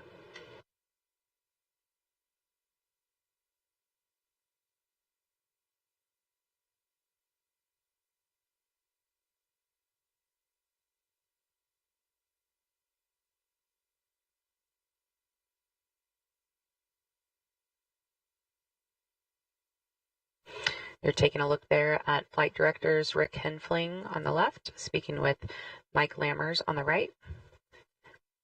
Rick is the flight director for this landing operation. Mike is weather flight director. They are tag teaming this operation. Team has been keeping a close eye on weather at the landing site, but everything looks pretty good for tonight's touchdown. Yeah, about 79 degrees Fahrenheit out there. They reported 10 miles of visibility. The winds are within the limits, so we are looking good for a touchdown. Coming up right about 11 o'clock p.m. Central Time.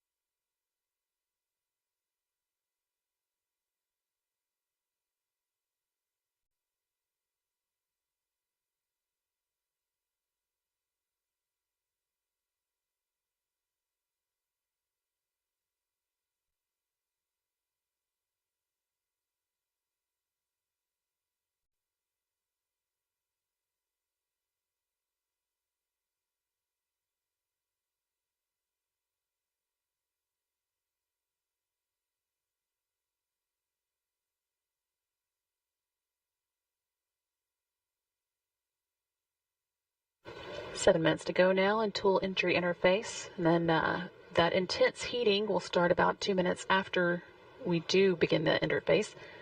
That'll last about 4.5 minutes, during which time we'll be in a blackout.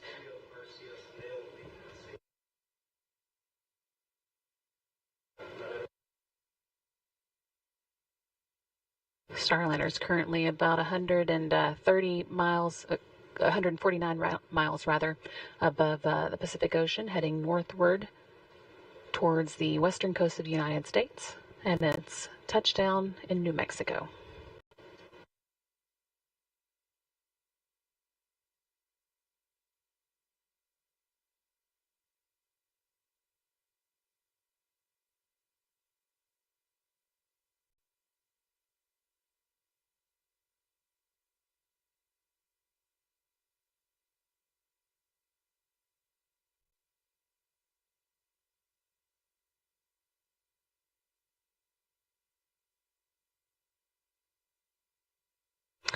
We're taking a look here at the landing trajectory. There on the left of your screen, you can see that line that crosses over the Baja Peninsula, and that is the track Starliner will take as it makes its way into New Mexico.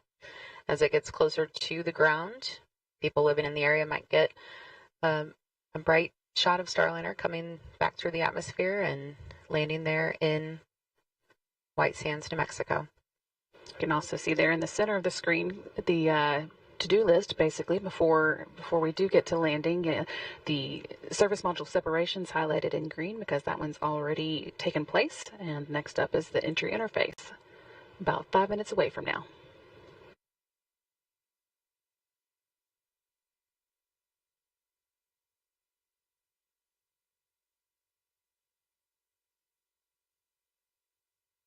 And flight controllers here in the room are reporting good attitude for that entry interface, coming up again in just under 5 minutes.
2.5 minutes left before Starliner begins to feel the effects of the Earth's atmosphere again. Everything continuing to go smoothly. Flight controllers here in the room are quiet as they're working through their steps, but all going well so far. Starliner is in position to begin experiencing that heat from re-entry. Now less than 100 miles above the Earth and heading towards the Baja Peninsula. We'll be flying over that before landing in New Mexico. Just 17 minutes to go until landing.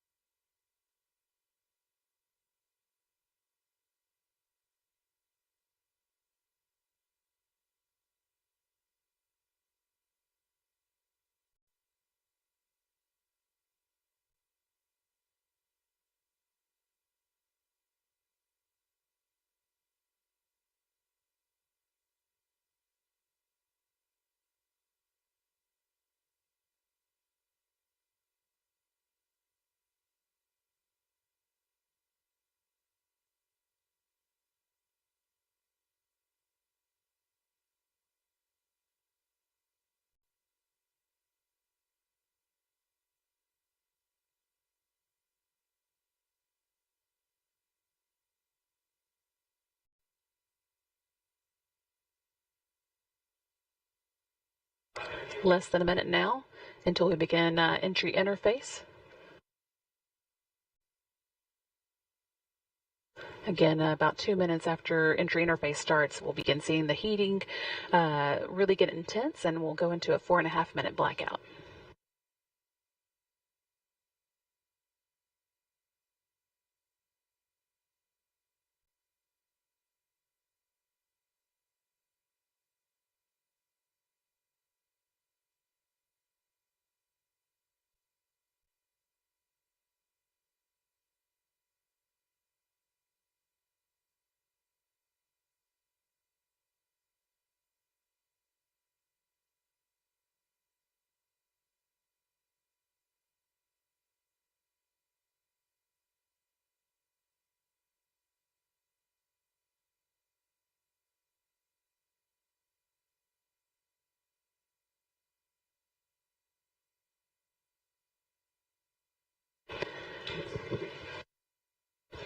Team here in the ground reporting entry interface has begun. They're seeing good range.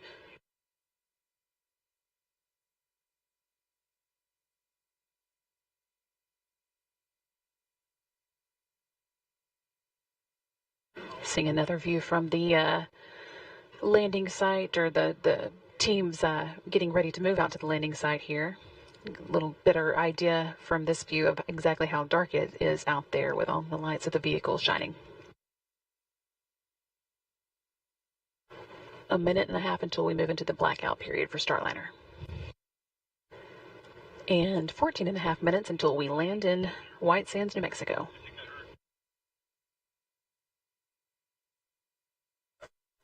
The Starliner enters Earth's atmosphere at 17 times the speed of sound, which could create a sonic boom for folks living in the area. It will then be slowed down by parachutes to a speed very similar to what you might experience while going down an elevator inside a high-rise building. The vehicle then comes to a safe, comfortable stop at landing.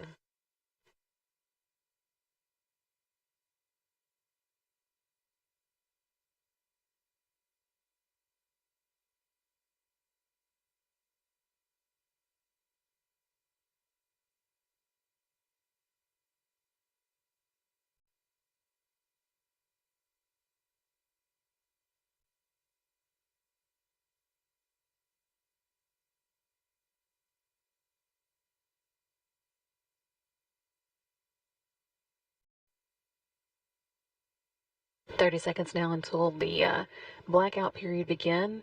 Due to the compression of friction and friction of the air, the molecules generate a very hot plasma that causes the red-orange glow you often see appear in post-flight imagery on many spacecraft. Although we won't get to see that tonight, it will happen. Causes an expected communication dropout. This one will last 4.5 minutes as the vehicle goes through a time when the plasma interferes with a satellite signal. We expect that blackout to end around 10:52 p.m. Central. Well, this is also the time that I mentioned earlier where a Starliner in the past 2 flights has gotten that black mark along the sides of it, and that just really proves to our team that the ablative heat shield or the ablative material around Starliner is doing its job, and the heat shield is pushing that plasma away.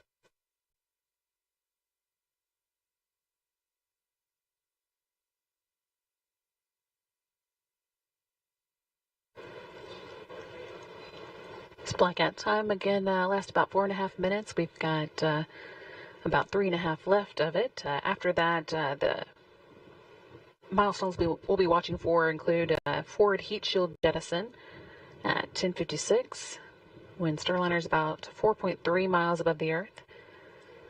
Very soon after that, almost immediately, drogue chutes deploy. Those give a little bit of an initial slowdown to the vehicle before the really large main parachutes deploy. That happens when the Starliner is about 2.5 miles above the Earth.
This is a live view from the International Space Station, where we're able to get a view of Starliner's track as it comes in. We are now less than 10 minutes away from landing at the White Sands Space Harbor, scheduled for 11 p.m. Central. Also getting reports that the WB-57 is also able to see Starliner now as it begins coming in for its landing. We've still got just about a minute left to go before Starliner comes out of its blackout period.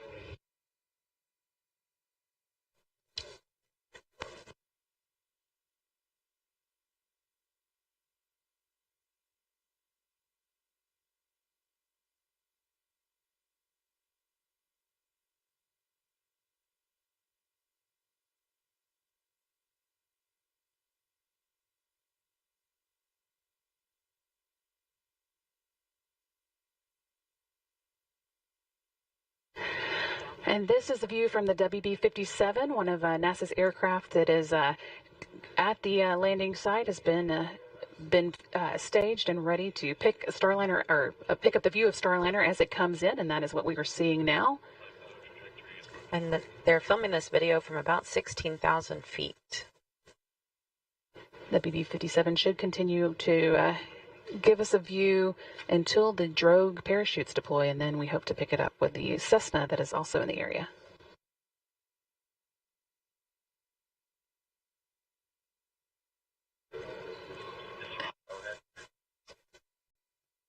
And flight controllers here in the room are reporting that we are out of that blackout period and everything is looking good. Starliner remaining nominal as she returns to Earth.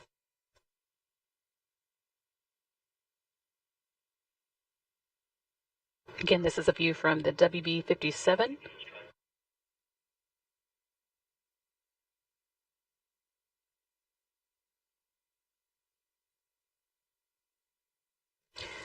Starliner showing a beautiful streak across the sky as she returns to White Sands, New Mexico.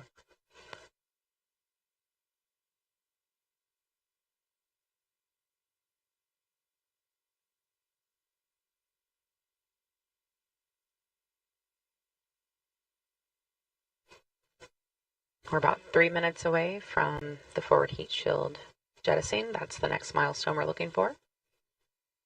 Starliner is currently about 27 miles above the Earth, and the team at White Sands reporting that they have seen it. We got a tally hole from them reported remotely.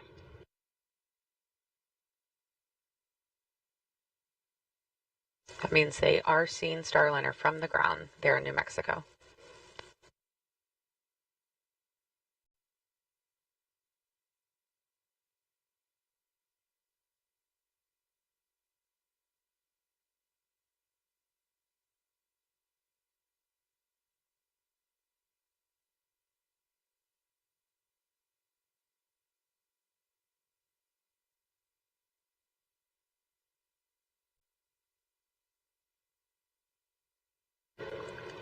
This view is coming from the Cessna that's also in the area, picking up Starliner now from its lower altitude, about 6,000 feet above, whereas the WB-57 is about 16,000 feet up. We are now just 6 minutes and 22 seconds away from landing.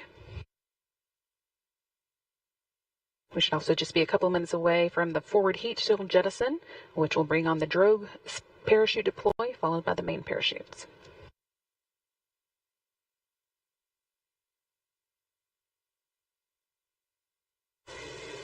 And the strobe lights on Starliner are now on.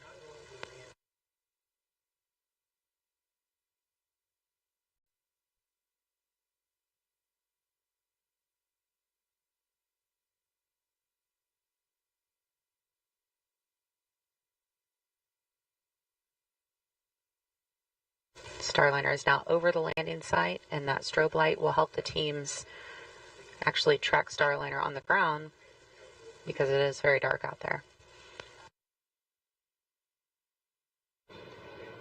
Now about 12 miles above the landing site and just 5 minutes away from landing.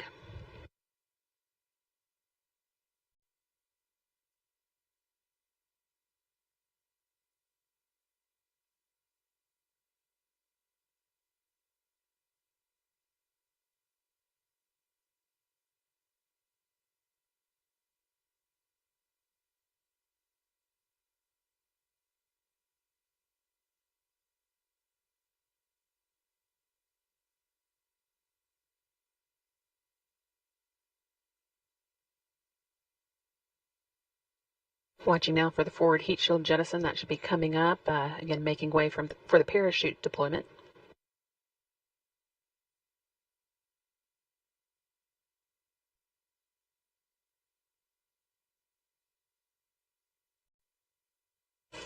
All right, and that action you're seeing on your screen, forward heat shield and drogues out.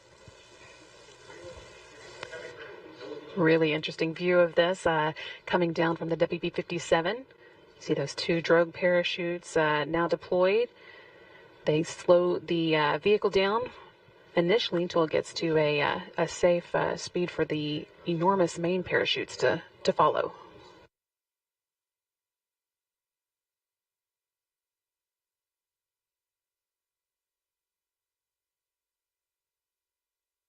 About 4 minutes to go until touchdown.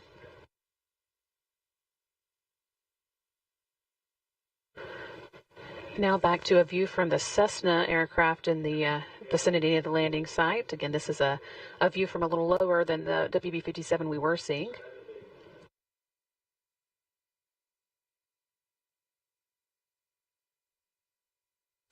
The next thing we're going to see here is the 3 main parachutes come out, and everything will happen pretty quickly from that point on.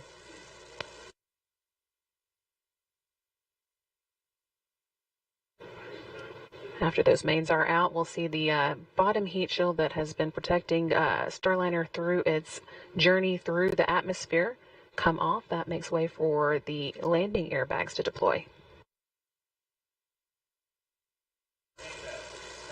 And there's the main parachutes there on your screen. We see 3 out. currently reefing.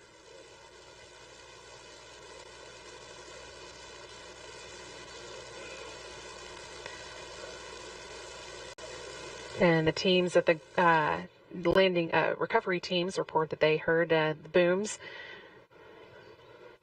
as those came out. 3 good mains fully open there. You can see Starliner in a slight tilt, so we're going to see the rotation handle move here shortly, and it will level out Starliner. But 3 good parachutes, looking great. Just a little over 2 minutes until the expected landing time, and we heard the rotational handle has been released, so you can see that tilt evened out. Next up is the back heat shield jettison.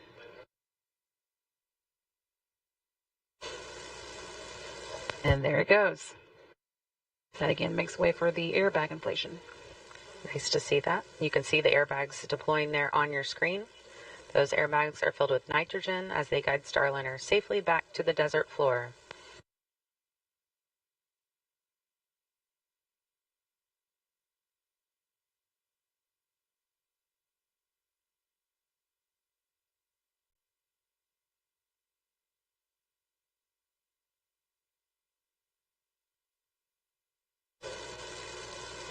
Just a beautiful sight as Starliner makes its way to the sands of New Mexico.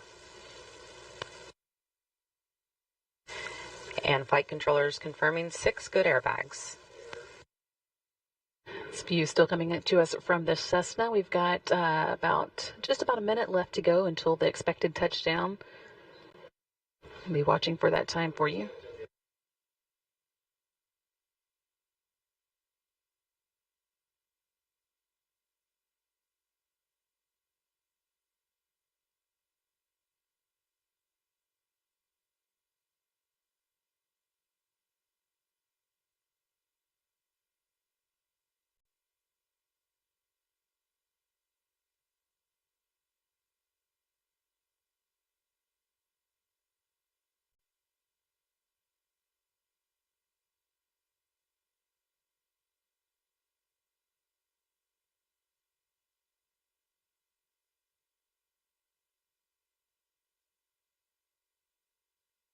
Just about 15 seconds away from expected touchdown.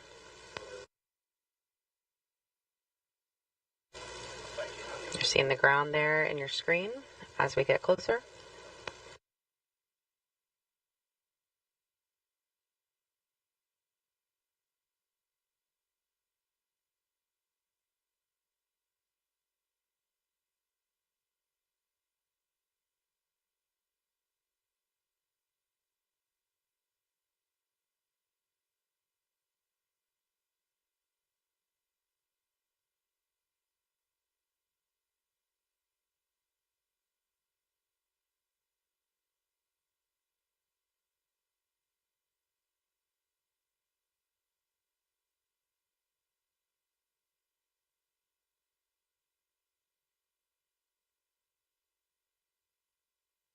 Touchdown. Starliner is back on Earth. That landing coming at 11:01 and 35 seconds Central Time, 10:01 and 31 seconds Mountain Time at White Sands Space Harbor at the U.S. Army's Missile Range in New Mexico. Our landing and recovery teams will now wait for clearance before making their way to the spacecraft. One of the changes required with no crew on board is that the team here in the flight control room will be the ones to command the parachute to be cut away so that the wind doesn't pull the capsule along. But that's no problem for them. So now with Starliner down, they can begin working on some of the post-landing to-do items. Again, we saw Starliner touchdown at 11:01 p.m. Central Time. That's 1 minute after midnight Eastern Time, or 10:01 p.m. Central at the landing site in New Mexico.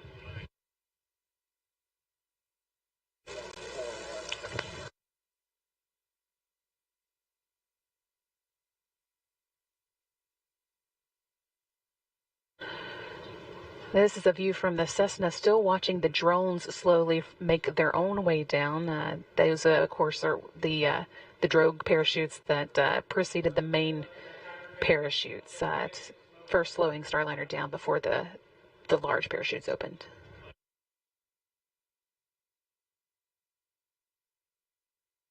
And really just a flawless and beautiful descent of Starliner today.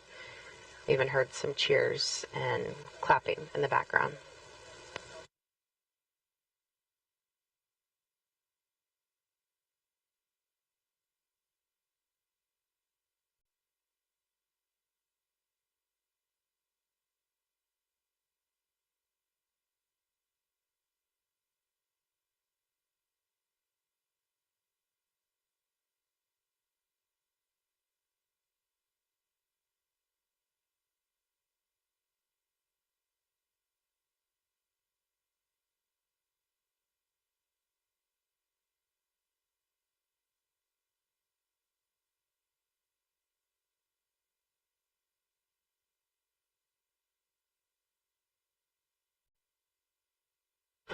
This again is the drogue parachutes still making their way to the ground after Starliner has touched down with its main parachutes. Touchdown came at 11:01 p.m. Central Time. The team here in Mission Control will be working through some post-landing steps now.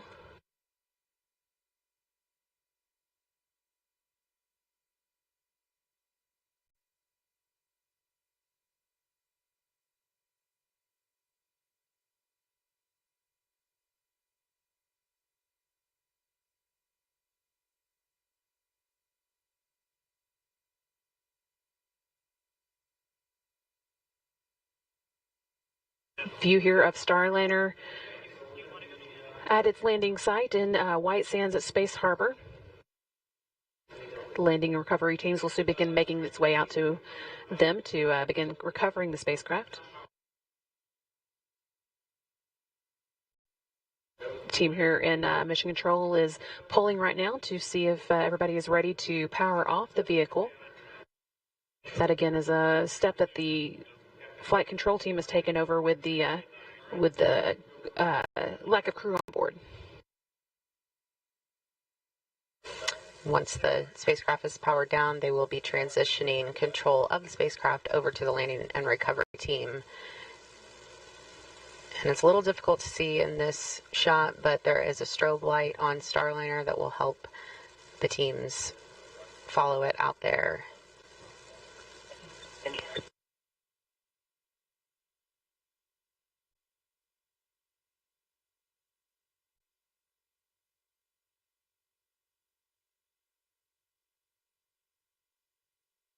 And the recovery team is on the move, but I think Leah Cheshire and Josh Barrett, our colleagues out there, may be able to give us one last update. Leah and Josh, can you hear us? Great landing of Calypso. I don't think that could be a better birthday. Obviously, we did have really a great show. We were able to see the cameras that you were watching too from the WB-57, from the Cessna, from the International Space Station. But Leah, can I interrupt you? Yes. Concur. It's been a really amazing day. We were hearing a bit from Space to Ground there, but I think they've concluded, unfortunately. We'll see if we can get a recording of that for folks listening at home. But Leah, go ahead with your update. Yeah, sorry about that. Couldn't hear that one here. But here comes MCCH here. Rick just wanted to offer that he's got one more hour here. Hey, it's his birthday here. Yeah, and that's what counts. Yeah, it was a good landing. It's pretty awesome.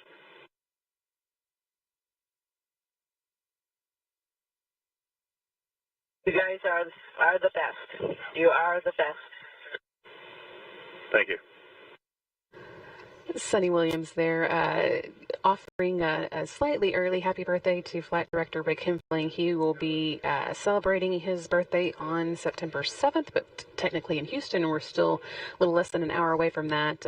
They are, of course, already on September 7th at the International Space Station. But Leah, if you were still with us, we'll still take that update if you can give it to us. Yeah, so as I was saying, we got to see the capsule and the plasma trail coming up over the mountains from the southwest. And we were all still standing outside the convoy to watch that happen. But the most unexpected part was when I could hear the main parachutes being deployed. It was very faint, just a little bit of a rumble. But that strobe light really helped us identify Starliner as it was descending, and it would reflect a little bit up onto those parachutes. So we actually had a decent view as it was coming down under those chutes. And now we are actually on the drive out, and we can see the strobe light. It's giving us a great direction as we head toward the capsule. Yeah, that's right. We are actually making our way down the former space shuttle runway, literally driving right down the middle of it. Starliner is a little bit towards the southern end, so we see that strobe kind of in the distance there. But we will make our way to the 500-foot mark, where Goal Team will move in and begin their assessments. And then once they declare that proximity operations can begin, the recovery ops will really get underway. And with that, I think we were going to toss it back to you, Brandy and Lauren. If you don't hear it from us again tonight, just wanted to say thanks for letting us be part of the broadcast and give you the perspective of all the hardworking ground teams, both NASA and Boeing, out here at White Sands in New Mexico. So with that, sending it back over to Mission Control Houston. Thanks so much, Josh and Leah. It's great to see Starliner home, and I envy you the up-close view, but we appreciate your updates. I do too. Starliner has returned safely. Well done to the entire team for completing the mission with a successful undocking, deorbit, and landing. Starliner has once again proven herself a safe ride to and from space. On behalf of the entire Boeing team, welcome home, Calypso. And with that, we will also wrap up our coverage tonight. We would like for you to stay tuned for our 12:30 a.m. post-landing news conference. That is 12:30 a.m. Central Time, so about an hour and a half, a little less than an hour and a half from now, when we'll be giving you final thoughts on the activities of the night. But Starliner is home. Again, the landing came at 11:01 p.m. Central Time. And with that, we will sign off. Thank you so much for following along with us. This is Mission Control Houston.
Good evening and welcome back to NASA's Johnson Space Center and our post-landing news conference for the Starliner crew flight test. Starliner touched back down on Earth today or to yesterday, depending on where you're watching from, at 11:01 p.m. Central Time or 1 minute after midnight Eastern Time. Here today to discuss the mission with you and wrap it up, we've got Joel Montalbano, the Deputy Associate Administrator for Space Operations Mission Directorate at NASA headquarters in Washington. Steve Stitch, the manager for the Commercial Crew Program from NASA Kennedy Space Center in Florida, and Dana Weigel, the manager for the International Space Station Program here at NASA's Johnson. I'll let them each make some opening remarks, and then we'll open up the floor for a question. If you do have a question, you can on the phone bridge, you can press *1 to let us know. Let's start with Joel. Well, first of all, thank you for joining us, for those here in the room and for those online.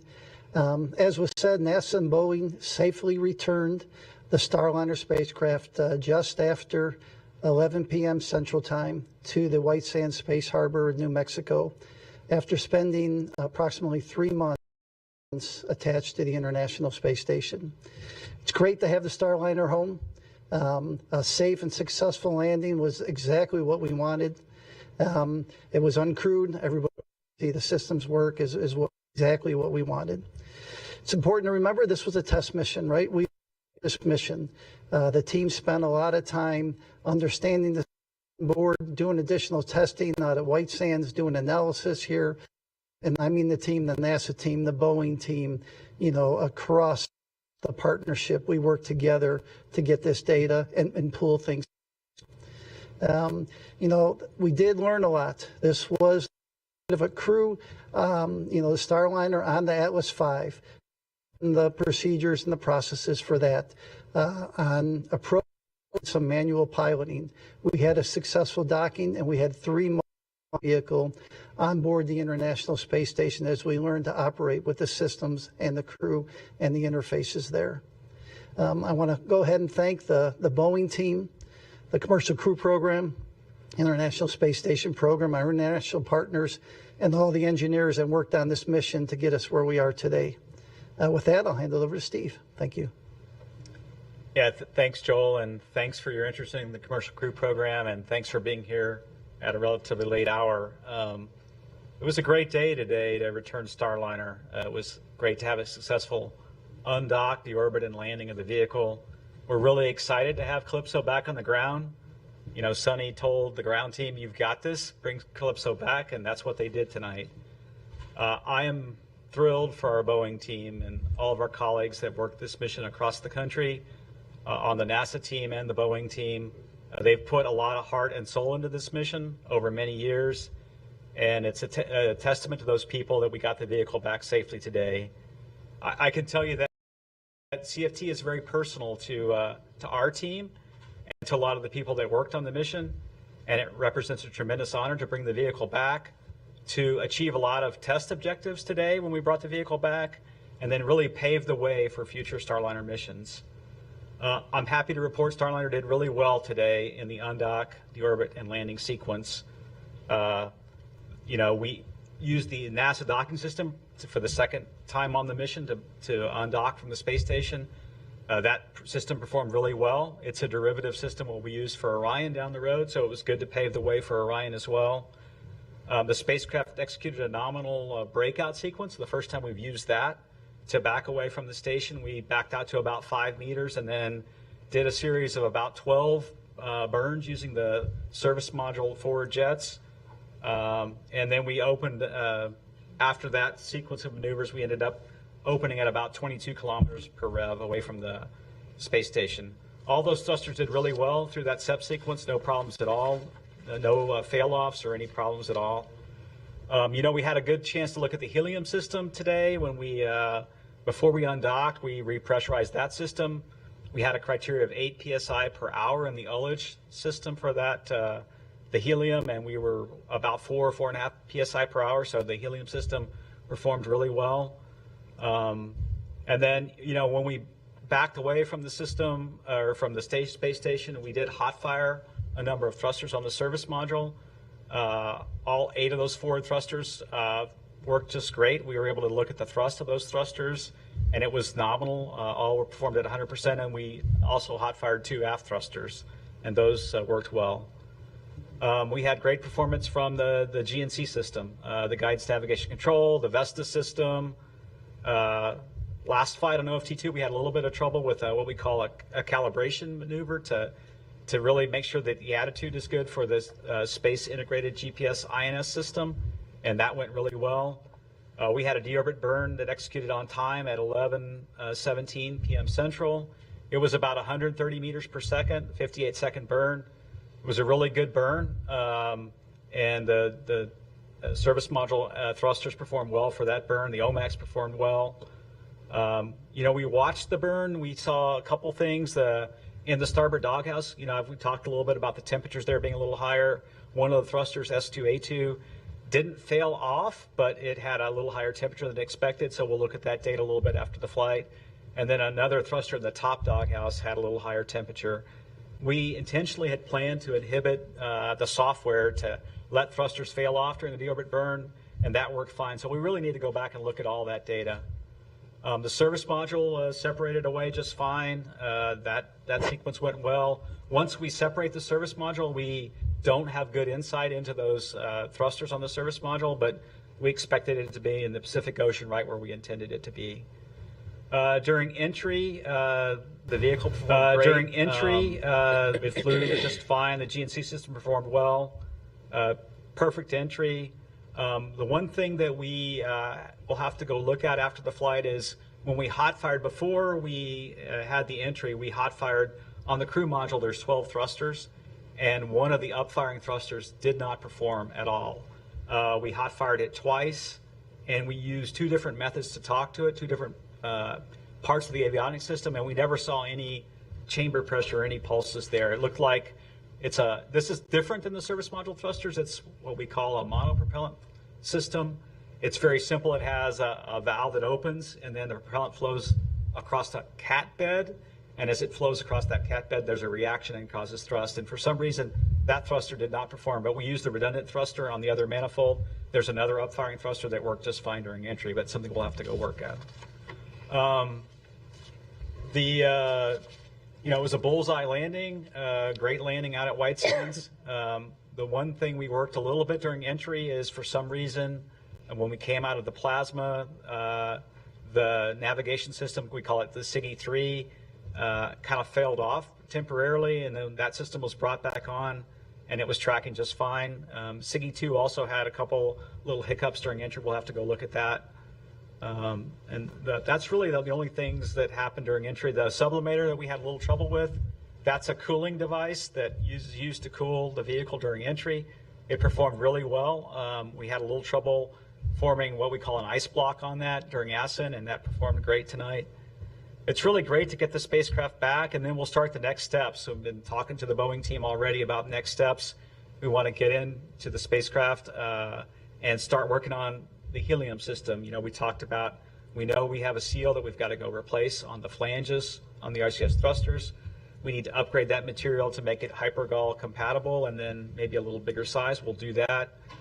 Boeing's already formed teams to look at the changes that need to be made for Starliner 1 in terms of the thermal environment in the doghouses. Can we do something different to make the doghouses a little less thermally severe for the OMAC burns and the thrusters? A second team is looking at the hot fire of the thrusters that's needed on the service module to complete the qualification and make sure we understand which pulses cause the Teflon seat on the oxide to swell. And then thirdly, there's a GNC team already formed to look and figure out how we go fly the vehicle differently. Can we change the dead bands? Can we change the way it flies to not stress the thrusters? And so that work has already started. And that's really the path to Starliner 1. So I'm super proud of the team. It was a great day for the Commercial Crew Program and also for Boeing. Congratulations to that team who worked so hard. It's great to have the spacecraft back, and we're now focused on Starliner 1, and I'll turn it over to Dana. Thank you very much, Steve. And thank you all for being here with us at this very late hour, and for your interest in the undocking of the Starliner from the International Space Station and its successful landing. I want to congratulate the Boeing team. They did a fantastic job with the operations this evening. They had to make a number of changes to the plan in short order. There were a lot of differences between the crewed and the uncrewed mission, including, as Steve talked about, the differences in the departure sequence. Fantastic job executing that. After Starliner undocked from the Harmony or Node 2 forward port, it backed away and then executed a series of breakout burns. It went up, over, and behind ISS. The crew was watching it until it was out of view, but then they came back and they watched the re-entry and the deorbit. In fact, they got some really neat views of the Starliner streaking through the atmosphere using some of the station video cameras on board. Pretty neat to see. The rest of the month in front of us on board station is really busy. I know I've talked to you about this before, but just as a reminder, next week we've got the Soyuz crew exchange with the launch of the 73 Soyuz on September 11th, bringing up NASA astronaut Don Pettit. And then we're returning NASA astronaut Tracy Dyson on the 72S Soyuz when that comes home. At the end of the month, we'll bring up Crew 9, do a handover between Crew 8, Crew 9, and then bring the Crew 8 vehicle home. I do want to express my sincerest appreciation for the team. They worked tirelessly over the whole summer.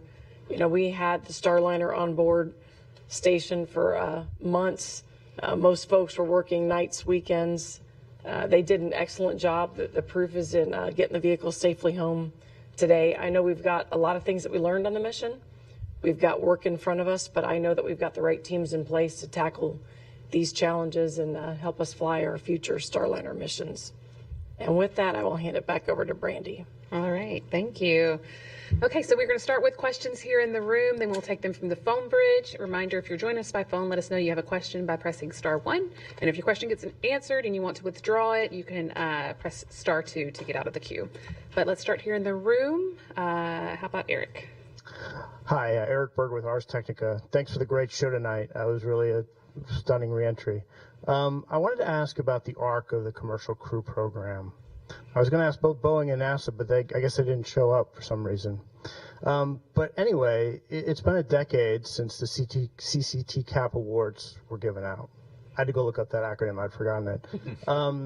It was a big experiment in fixed price contracts and human spaceflight. And so I'm just wondering, a decade later, and it literally has been a decade, after all that's happened with Dragon, with Boeing, with the delays, and now with this mission, just to get a sense of you from NASA, is the experiment a success, and kind of what is the future of human spaceflight with this commercial approach?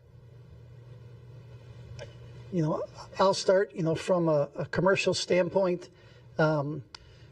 We have 2 crew vehicles, the Dragon, Starliner, and obviously some work that we need to do on Starliner. We have commercial vehicles with cargo vehicles in the Dragon and the Northrop Grumman Cygnus. We have the Dream Chaser that's coming up next year. And so is it slower than what we expected? Absolutely, right? It is slower, but we're making progress. And to me, we are learning. Every time we have a mission, we learn something. That gets passed on. We're sharing things across the commercial world. You saw, last year, I'll say, Blue Origin had that parachute anomaly, and the teams all got together and shared across the different companies, what they learned. And to me, that's what this program is helping out. It's sharing the expertise of flying in space. And I'll let Steve and Dana add. Yeah, I think that's an interesting retrospective way to look at things, Eric. The fact that here we are 10 years into the program, and how are we doing? I would say we've done a great job at fielding 2 transportation systems in fairly record time. If you look at our development programs these days within NASA, commercial crew has done an amazing feat of getting to 2 crewed vehicles in 10 years, and really in the last 4 years, bringing along online Dragon, Crew Dragon, and then also now Starliner. The unique thing that we're doing as well is sort of fostering this market in low Earth orbit. We already see SpaceX flying non-NASA flights. They have one that they're trying to get off the ground. Polaris Dawn, they flew Inspiration 4. They've flown a number of PAM missions. They've got another PAM mission coming up in the middle of next year.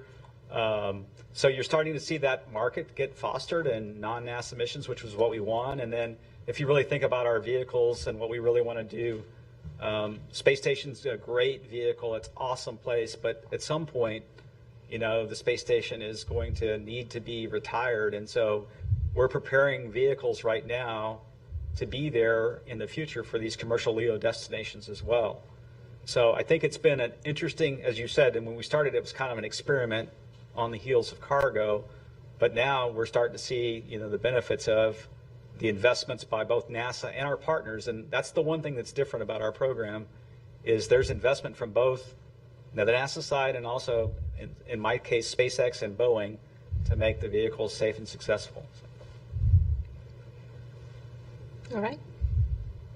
Mark? Oh, thank you. Mark Carreau with Aviation Week in Space Technology. How long would you sort of estimate that it will take the commercial crew program, space station partnering or whatever to sort of assess this flight and what steps need to follow,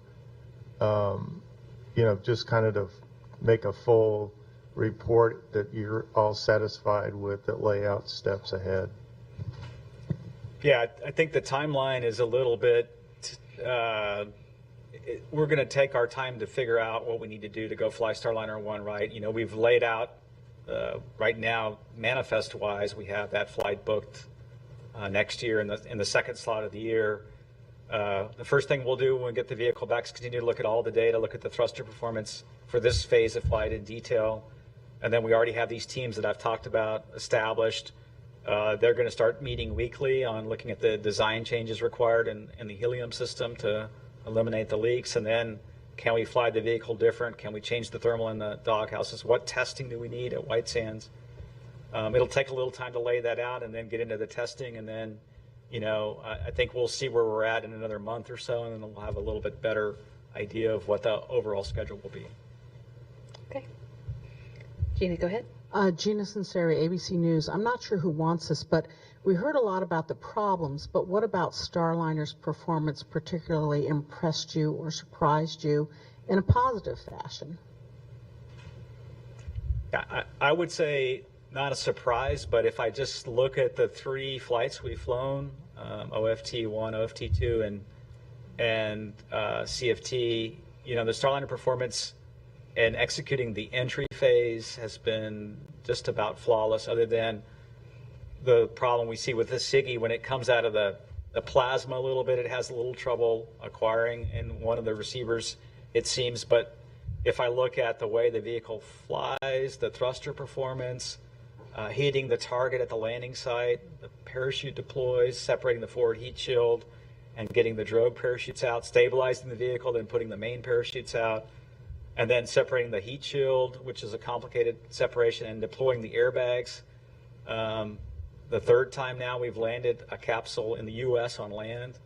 The entry in particular has been darn near flawless. So that, I wouldn't say it surprised me, but as I step back and think about the mission, the entry itself was just, and the orbit burn was spot on. Okay, why don't we go to the phone bridge next?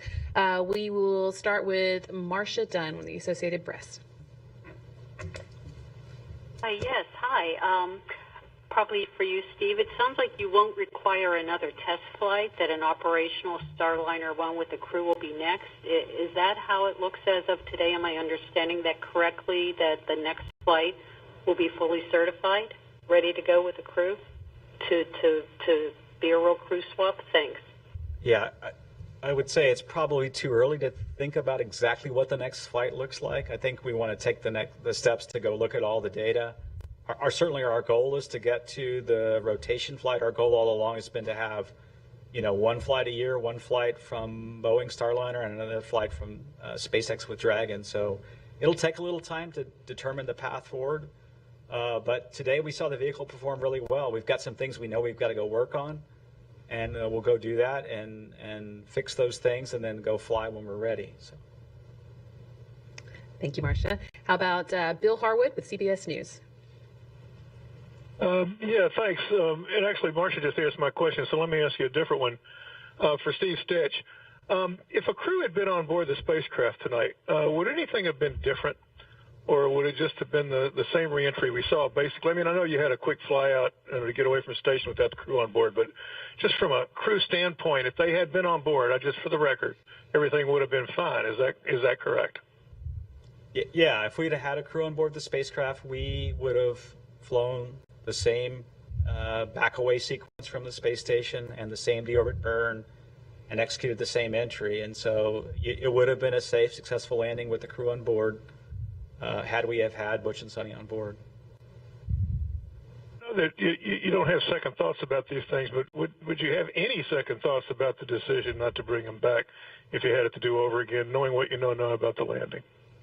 Yeah, I think it's always hard to have that retrospective look. You know, we made the decision to have an uncrewed flight based on what we knew at the time and based on our knowledge of the thrusters and based on the modeling that we had. And we, you know, if we'd have had a model that would have predicted what we saw tonight perfectly, yeah, it looks like an easy decision to go say we could have had a crewed flight, but we didn't have that. We didn't have a way to take that white sands testing and anchor it in a model. And so I think we made the right decision to not have Butch and Sonny on board.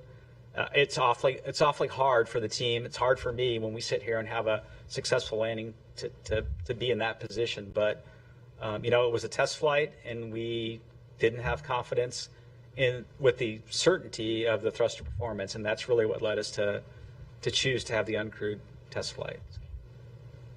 Thanks. Okay, next we'll go to Sawyer Rosenstein with NASAspaceflight.com. Thank you for taking my question. First off, congratulations on that successful landing there. You earlier mentioned about that nav system dropout as it was coming out through the plasma there. Can you kind of explain what role that has, and did that come back online as its own? Was there some ground intervention needed? Just what exactly was done to resolve it? Yeah, the way the nav system works is we have 3 devices that essentially are like a GPS and then also measure velocity and the orientation of the spacecraft. And so when we came out of the plasma, one of the third SIGI, Space Integrated GPS INS, had trouble acquiring. And so the software said it wasn't performing well. It didn't have enough satellites, and it failed it out. The ground team looked at the 2 remaining systems, SIGI number 1 and SIGI number 2. SIGI number 2 wasn't receiving marks as well as it should have. They analyzed SIGI number 3, did a great job looking at that, and then brought that back into the nav set. So we had 3 essentially GPSs, and then protected for if number 2 would have been completely bad. So the team did a great job. I think we just need to look at, you know, do we need to allow a little bit more time for the GPS to acquire on the backside of the blackout? And the flight control team, again, did a great job recovering that GPS. Thank you. Let's go now to Will Robinson-Smith with Spaceflight Now. Yes, hi. Thanks for taking the time to speak with us after a good landing. Follow up on Mark Carreau's question about timeline, but in a slightly different way. When do you expect that Calypso will arrive back at the Kennedy Space Center, and what's the immediate work that will need to be done once it arrives here? Thanks. Yeah, don't have the exact timeline. It usually takes a couple of weeks to get it back. One of the first things that happens when it comes back is a lot of the data that we get on board the spacecraft goes through the tracking data relay satellite to the ground, and we can see that telemetry in real time. But there's also recorded data on board. For the test flight, we have a number of sensors across the systems that record data. We'll want to downlink all that high rate data and take a look at that data. And then really it's a series of analyzing all the data from the entry, the undocking, and the deorbit across all the systems on the vehicle to just see if there's anything that was off nominal. We'll study the data at a little higher rate. So, you know, it'll take a couple weeks to get it back and a week or so to get the data off the spacecraft. Okay. Thank you. Robert Perlman with Collect Space. Thank you. when Apollo 13 safely landed, NASA described the mission as a successful failure. Is that how you would label the outcome of this flight, given that Starliner's landing was safe and successful, but it failed to bring the crew home? Joel, I would not call it a successful failure. We knew going in this was going to be a test mission. We learned a lot. The teams worked together, both the Boeing and the NASA team, to understand the systems of the spacecraft and how they operated. The team worked together at White Sands to understand the analysis that was done. On the test mission, things don't always go as you planned. And so we were prepared. The fact that this vehicle is home, we're very happy to have the vehicle home. To me, a success. Clearly we got some work to do. The teams will understand that work and move forward. And if you just look at mission objectives, we think we've probably got 85 to 90% of the mission objectives. We dock with the space station. We stayed docked for 3 months, as Joel said. There's a lot of learning that happens in that 3 months that is invaluable for an increment mission. We did a half of an increment, essentially, having the vehicle there, understanding how to work. The Starliner team worked with the ISS team, analyzing the data for those 3 months. So in some ways, the mission overachieved some objectives in terms of being there for extra time. Not having the crew on board, obviously, there's some things that we lack in terms of Butch and Sunny's test pilot expertise at how the vehicle performed, what they saw in the cockpit. We won't have that data, but we still have the wealth of data from the spacecraft itself. And so that will go toward the mission objectives and the certification of the vehicle. Thank you. Stephen Clark from Ars Technica.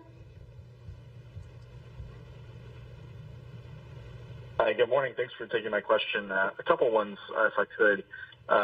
Steve Stitch, you mentioned a couple of the thrusters on the starboard and top doghouse got a little warm during the deorbit burn sequence, I believe.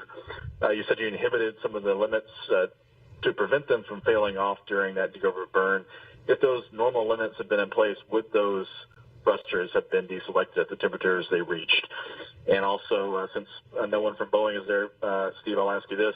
What's the kind of the state of the service module for Starliner 1? Is it fully assembled? Do you have to start taking it apart to get to these seals that you may need to replace and any other hardware changes you might need to make before that mission? Thanks. Yeah, let's see. Relative to the temperatures getting a little high, I don't have the data with me to see whether it would have failed off or not had the software been enabled. We intentionally had planned to fly the flight with the software inhibited even before the thruster problems. We had seen some overheating of some other parts of the thrusters in previous flights, and so we wanted to go ahead and have that flight detection or fault detection system inhibited for the deorbit burn. So I'm not quite sure I can answer the question whether they would have failed off. And then relative to the service module for Starliner 1, it's in the middle of being built. We'll get to a point where we have assembled the doghouses at some level, and then we'll have to stop and wait to see what the design changes are. Do we remove some of the thermal blankets inside those doghouses? Do we make some changes to make it a little cooler when we fire the OMAX and also the RCS thrusters? So it is in a state of build and undergoing the final build process, but we'll hold for the final doghouse assembly until we understand the design changes. Thank you. Apologies if I mispronounced this, but Isam Ahmed from AFP. Yes, hi, thanks. Yeah, just to follow up on a couple of questions from before. Is there an actual chance that the next flight could indeed be crewed without requiring another uncrewed test? And is Boeing pushing for that, or have they spoken to you about that at all? And just wondering why they're not on the call. Thank you. Let's see. We'll start from the end there.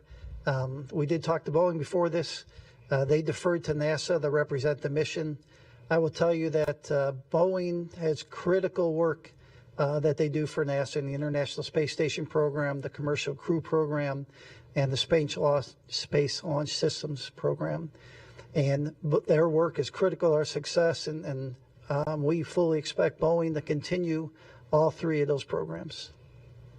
And I think, relative to getting to our final capability of having a certified vehicle and having a capability to do the rotation missions with space station, I think both Boeing and NASA share that goal. We would both like to get there.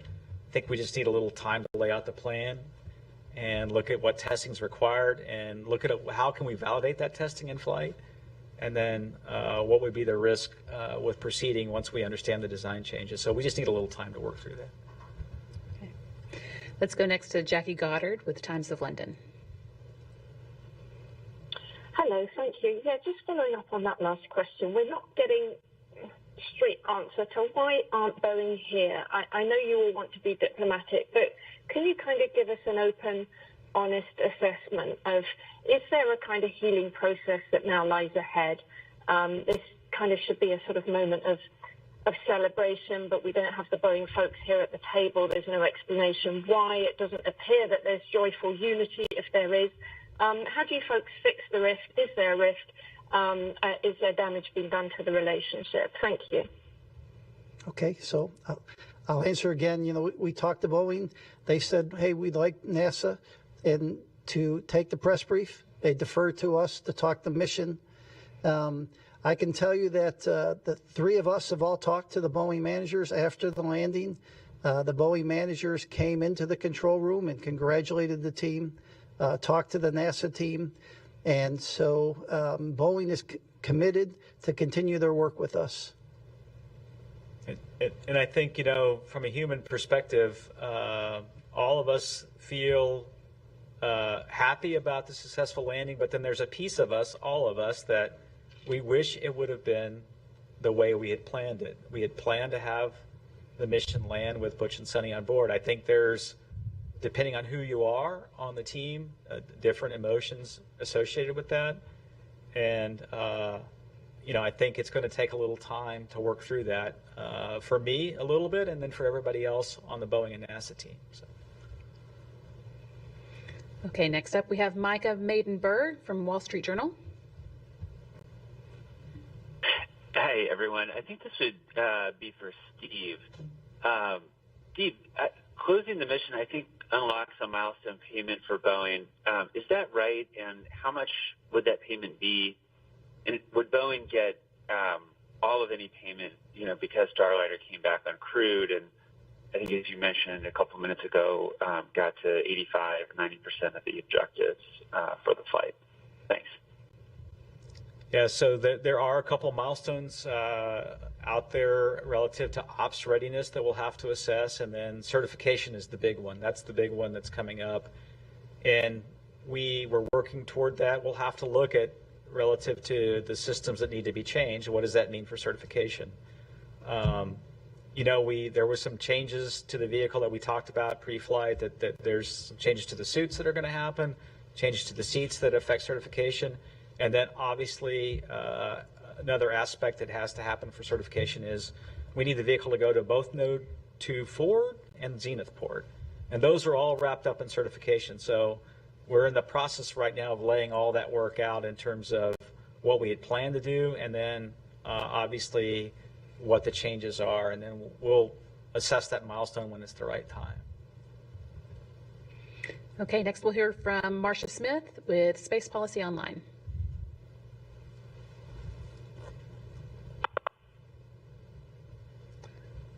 Marcia, if you're online, you can ask your question now. Sorry, I thought that Michael was still asking a question. But anyway, my question had to do with the crew module thruster. And I'm curious, when was the last time that thruster was tested? And were there any problems with the crew module thrusters on the previous two flights? Let's see, that's a good question. That thruster, the upfiring thruster, CTU-2, was last used in 2019 on the OFT-1 mission. It performed well. All the thrusters on OFT-1 on the crew module performed well. We did have one thruster that was deselected by the software on OFT-2. This was the crew module thruster. It was very late around the time frame of drogue deploy, and we figured that out to be a command problem. So where the command didn't come out of what's called the integration propulsion controller correctly to the thruster, we took that thruster off the vehicle, and we sent it back to the vendor. The vendor tested it, hot fired it, that thruster worked fine. This thruster today looked different, I would say. In terms of multiple attempts to hot fire it, it had no response at all. The thruster that had failed off due to a command problem had multiple thruster firings. It passed the hot fire in OFT1, in OFT2, and then also had multiple firings during the entry. This one, for some reason, just never fired, and so it looked like the valve perhaps was not opening for some reason.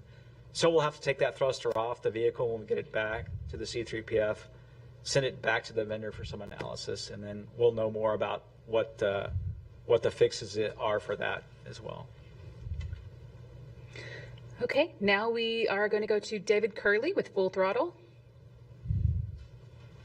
You've talked to Steve in the past about, what do we do about the vehicle? Is it changing some of the materials in the thrusters? Is it redesigning the doghouse?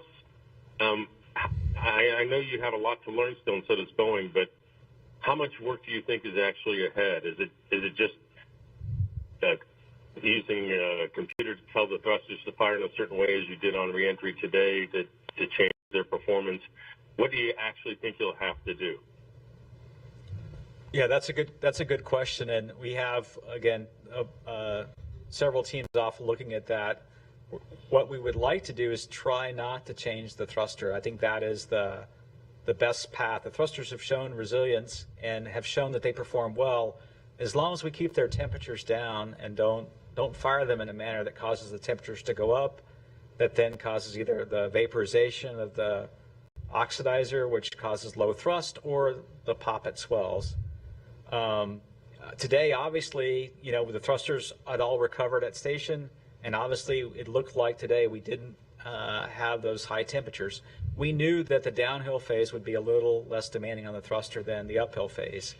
What we need to do now is go take a thruster at White Sands and make sure we understand the exact pulse sequences that caused the heating, and then at the same time, in parallel, look at software changes to reduce the number of demands on the thrusters, and then in parallel with that, look at the doghouses and see if we can, again, they're trapping a bunch of heat. We know that when we fire the thrusters, the doghouses are trapping heat. Can we go make some changes to the blankets and the inside of the doghouses to keep the thrusters cooler?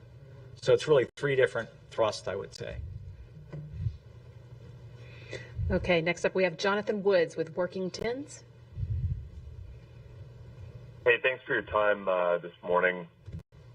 Reflecting back on the question that was asked about the successful failure with Apollo 13, if we think back about 2020 when Crew Dragon Demo 2 launched, I think the most significant issue that we faced during that mission was launch scrub due to thunderstorms during it was Tropical Storm Bertha.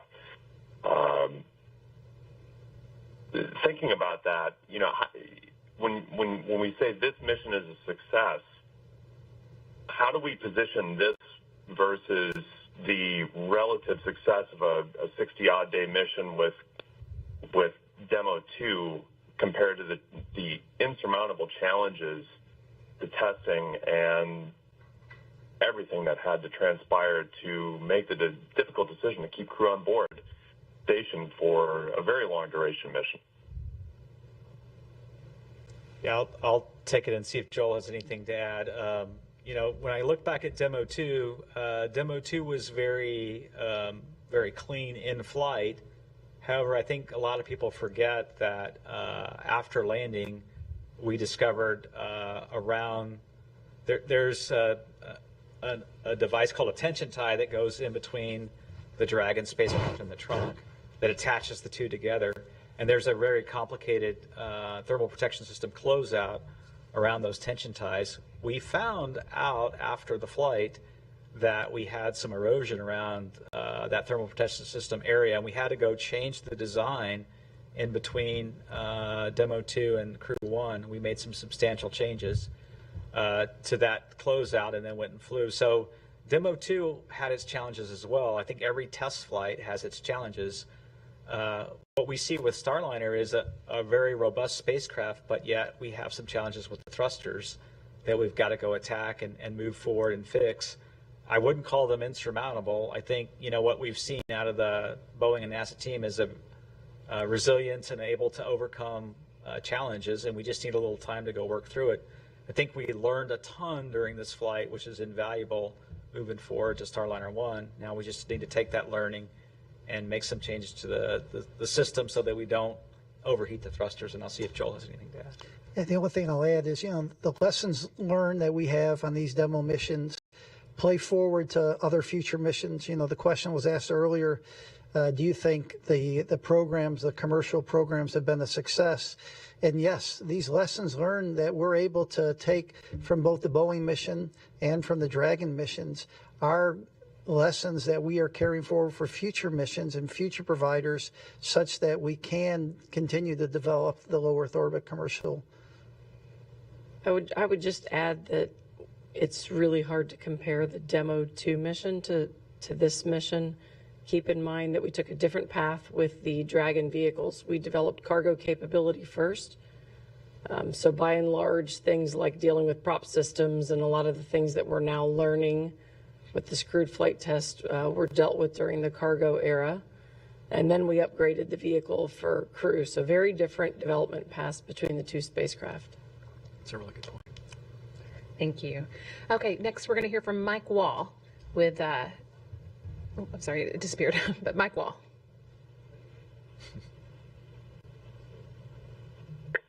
Yeah, hi, I'm with Space.com actually. Thank you for taking my question.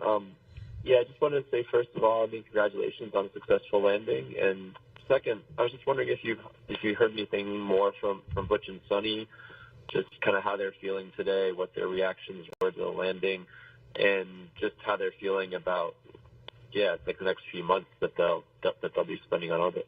Thanks. I haven't spoken to them today. Obviously, today was really busy. They were on board doing a lot of work for us. They did wish the vehicle well and best wishes for the landing. And of course, they watched it the whole evening. So no updates from what I reported before. You know, after station's always busy. I know I always tell you guys that, but after Starliner departed, they were off working on other activities for us. So right away, they jumped into some other work. So no other updates from what I've reported to you previously. Okay, and we've got one more question on the phone bridge from Sophie Sanchez with Cosmic Chicago. Sorry, thank you for taking my call. I had a question about the failed thrusters that were mentioned. Was the redundant thruster that you mentioned part of the same system? And just a hypothetical question, I guess, if that had failed, what would have been next, and what could have happened if they both failed? Thank you. Yeah, we did have a redundant thruster available on the crew module to do the function that we needed. We did need that thruster to work during all of entry, so I wouldn't say all of entry, but through the highest part of entry to a certain phase. If that thruster would have failed, it would have been acceptable. But once we got off the separated from the service module, we no longer have those thrusters. So the one remaining up-firing thruster worked just fine. We'll go back and understand what happened with the CTU-2 thruster that failed, and we'll go solve that problem and move forward. Okay, we did have one more question come in from Kenneth Chang with the New York Times. Yeah, hi, thank you. This is for Steve Stitch. So during this news conference, we've outlined a bunch of work that you need to do, especially with the thrusters and the dog houses. In the past, you've also mentioned that it's really hard to test the dog houses on the ground because getting the whole system to mimic what you see in space. How will you be able to get enough data through simulations and through testing that you have the confidence for Starliner 1 without flying another test flight? Yeah, that's a great question. we're going to take the data from this flight and work to build models on the ground, and then we're also going to look at, is there a way to test what I would call an integrated doghouse on the ground in a vacuum chamber. We've got some ideas on maybe how to do that. At White Sands, we'll put a team together to see if we can actually put it in a chamber and fire the OMAX and the other thrusters and get that data in that environment, and then extrapolate that data to the orbit vehicle. So there may be a way. We just need a little bit of time to work through that. All right. Well, I think that is our last question, so we will wrap up there. Thank you so much to our briefers for sticking with us through a late night. We really appreciate it. And thanks to all of you for following along with Starliner's test flight. We appreciate that as well. Please continue to stay tuned. Next week, Wednesday morning at 10:15 a.m. Central, 11:15 a.m. Eastern Time, we're going to be having the coverage of the Soyuz MS-26 launch, carrying NASA astronaut Don Pettit and his cosmonaut crewmates Alexei Ovchinin and Ivan Wagner to the International Space Station. So more to come in space. Please stick with us, and we appreciate your coverage. Thanks so much.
Harris and our guest today, Tulsi Gabbard, former U.S. representative as a Democrat and author of For Love of Country. And Tulsi's had a just very negative experience with these Democrats who are now pulling the strings around Kamala Harris, too. But, you know, we went back, even though we're friends, and we fact-checked everything you said, 100% accurate. There isn't one word of that was off. And it was pretty telling that she didn't deny it. She just tried to pivot to, I'm proud of my record. And so now she really is at a crossroads here because she's got to figure out whether she wants to be the cash bail is a good thing, Kamala Harris, or the no, we don't like cash bail because it hurts minorities, Kamala Harris, and whether she's going to be the we want to prosecute marijuana users, Kamala Harris, or the one who admitted to smoking marijuana for recreation purposes on a show, right? Like, she's tried to reinvent herself so many times, and now the cultural winds have shifted such that I think she's going to be a little twisted on which way to land. What do you think? First, I think it's important to look at how was it possible? You said that was July 2019. Kamala Harris, I think, announced her candidacy in January of 2019. How was it possible that I was the first candidate running for president at that time, and really the first person, even when you count the mainstream media, to actually call her out and question her very simply, as you pointed out, question her on her record that she said she was proud of as Attorney General. This is important to point out because it's a sign of what we should expect here for the next 3.5 months in this election, that the media is going to continue to push out fluff stories about her. They are not going to seriously and honestly examine her record. They're going to treat her with kid gloves, and even worse yet, create this new false narrative about who Kamala Harris is and to try to reshape her record. So we should be very clear-eyed about that, because as you said, what I found there, as you and your researchers probably found, it wasn't very hard to look at her record and what she's claiming to be proud of. Second of all, there's far more to look at than I had in the 60 seconds on that debate stage to bring up just a few. Defunding the police. I have no doubt she will say with a straight face,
called it reimagining law enforcement. Police.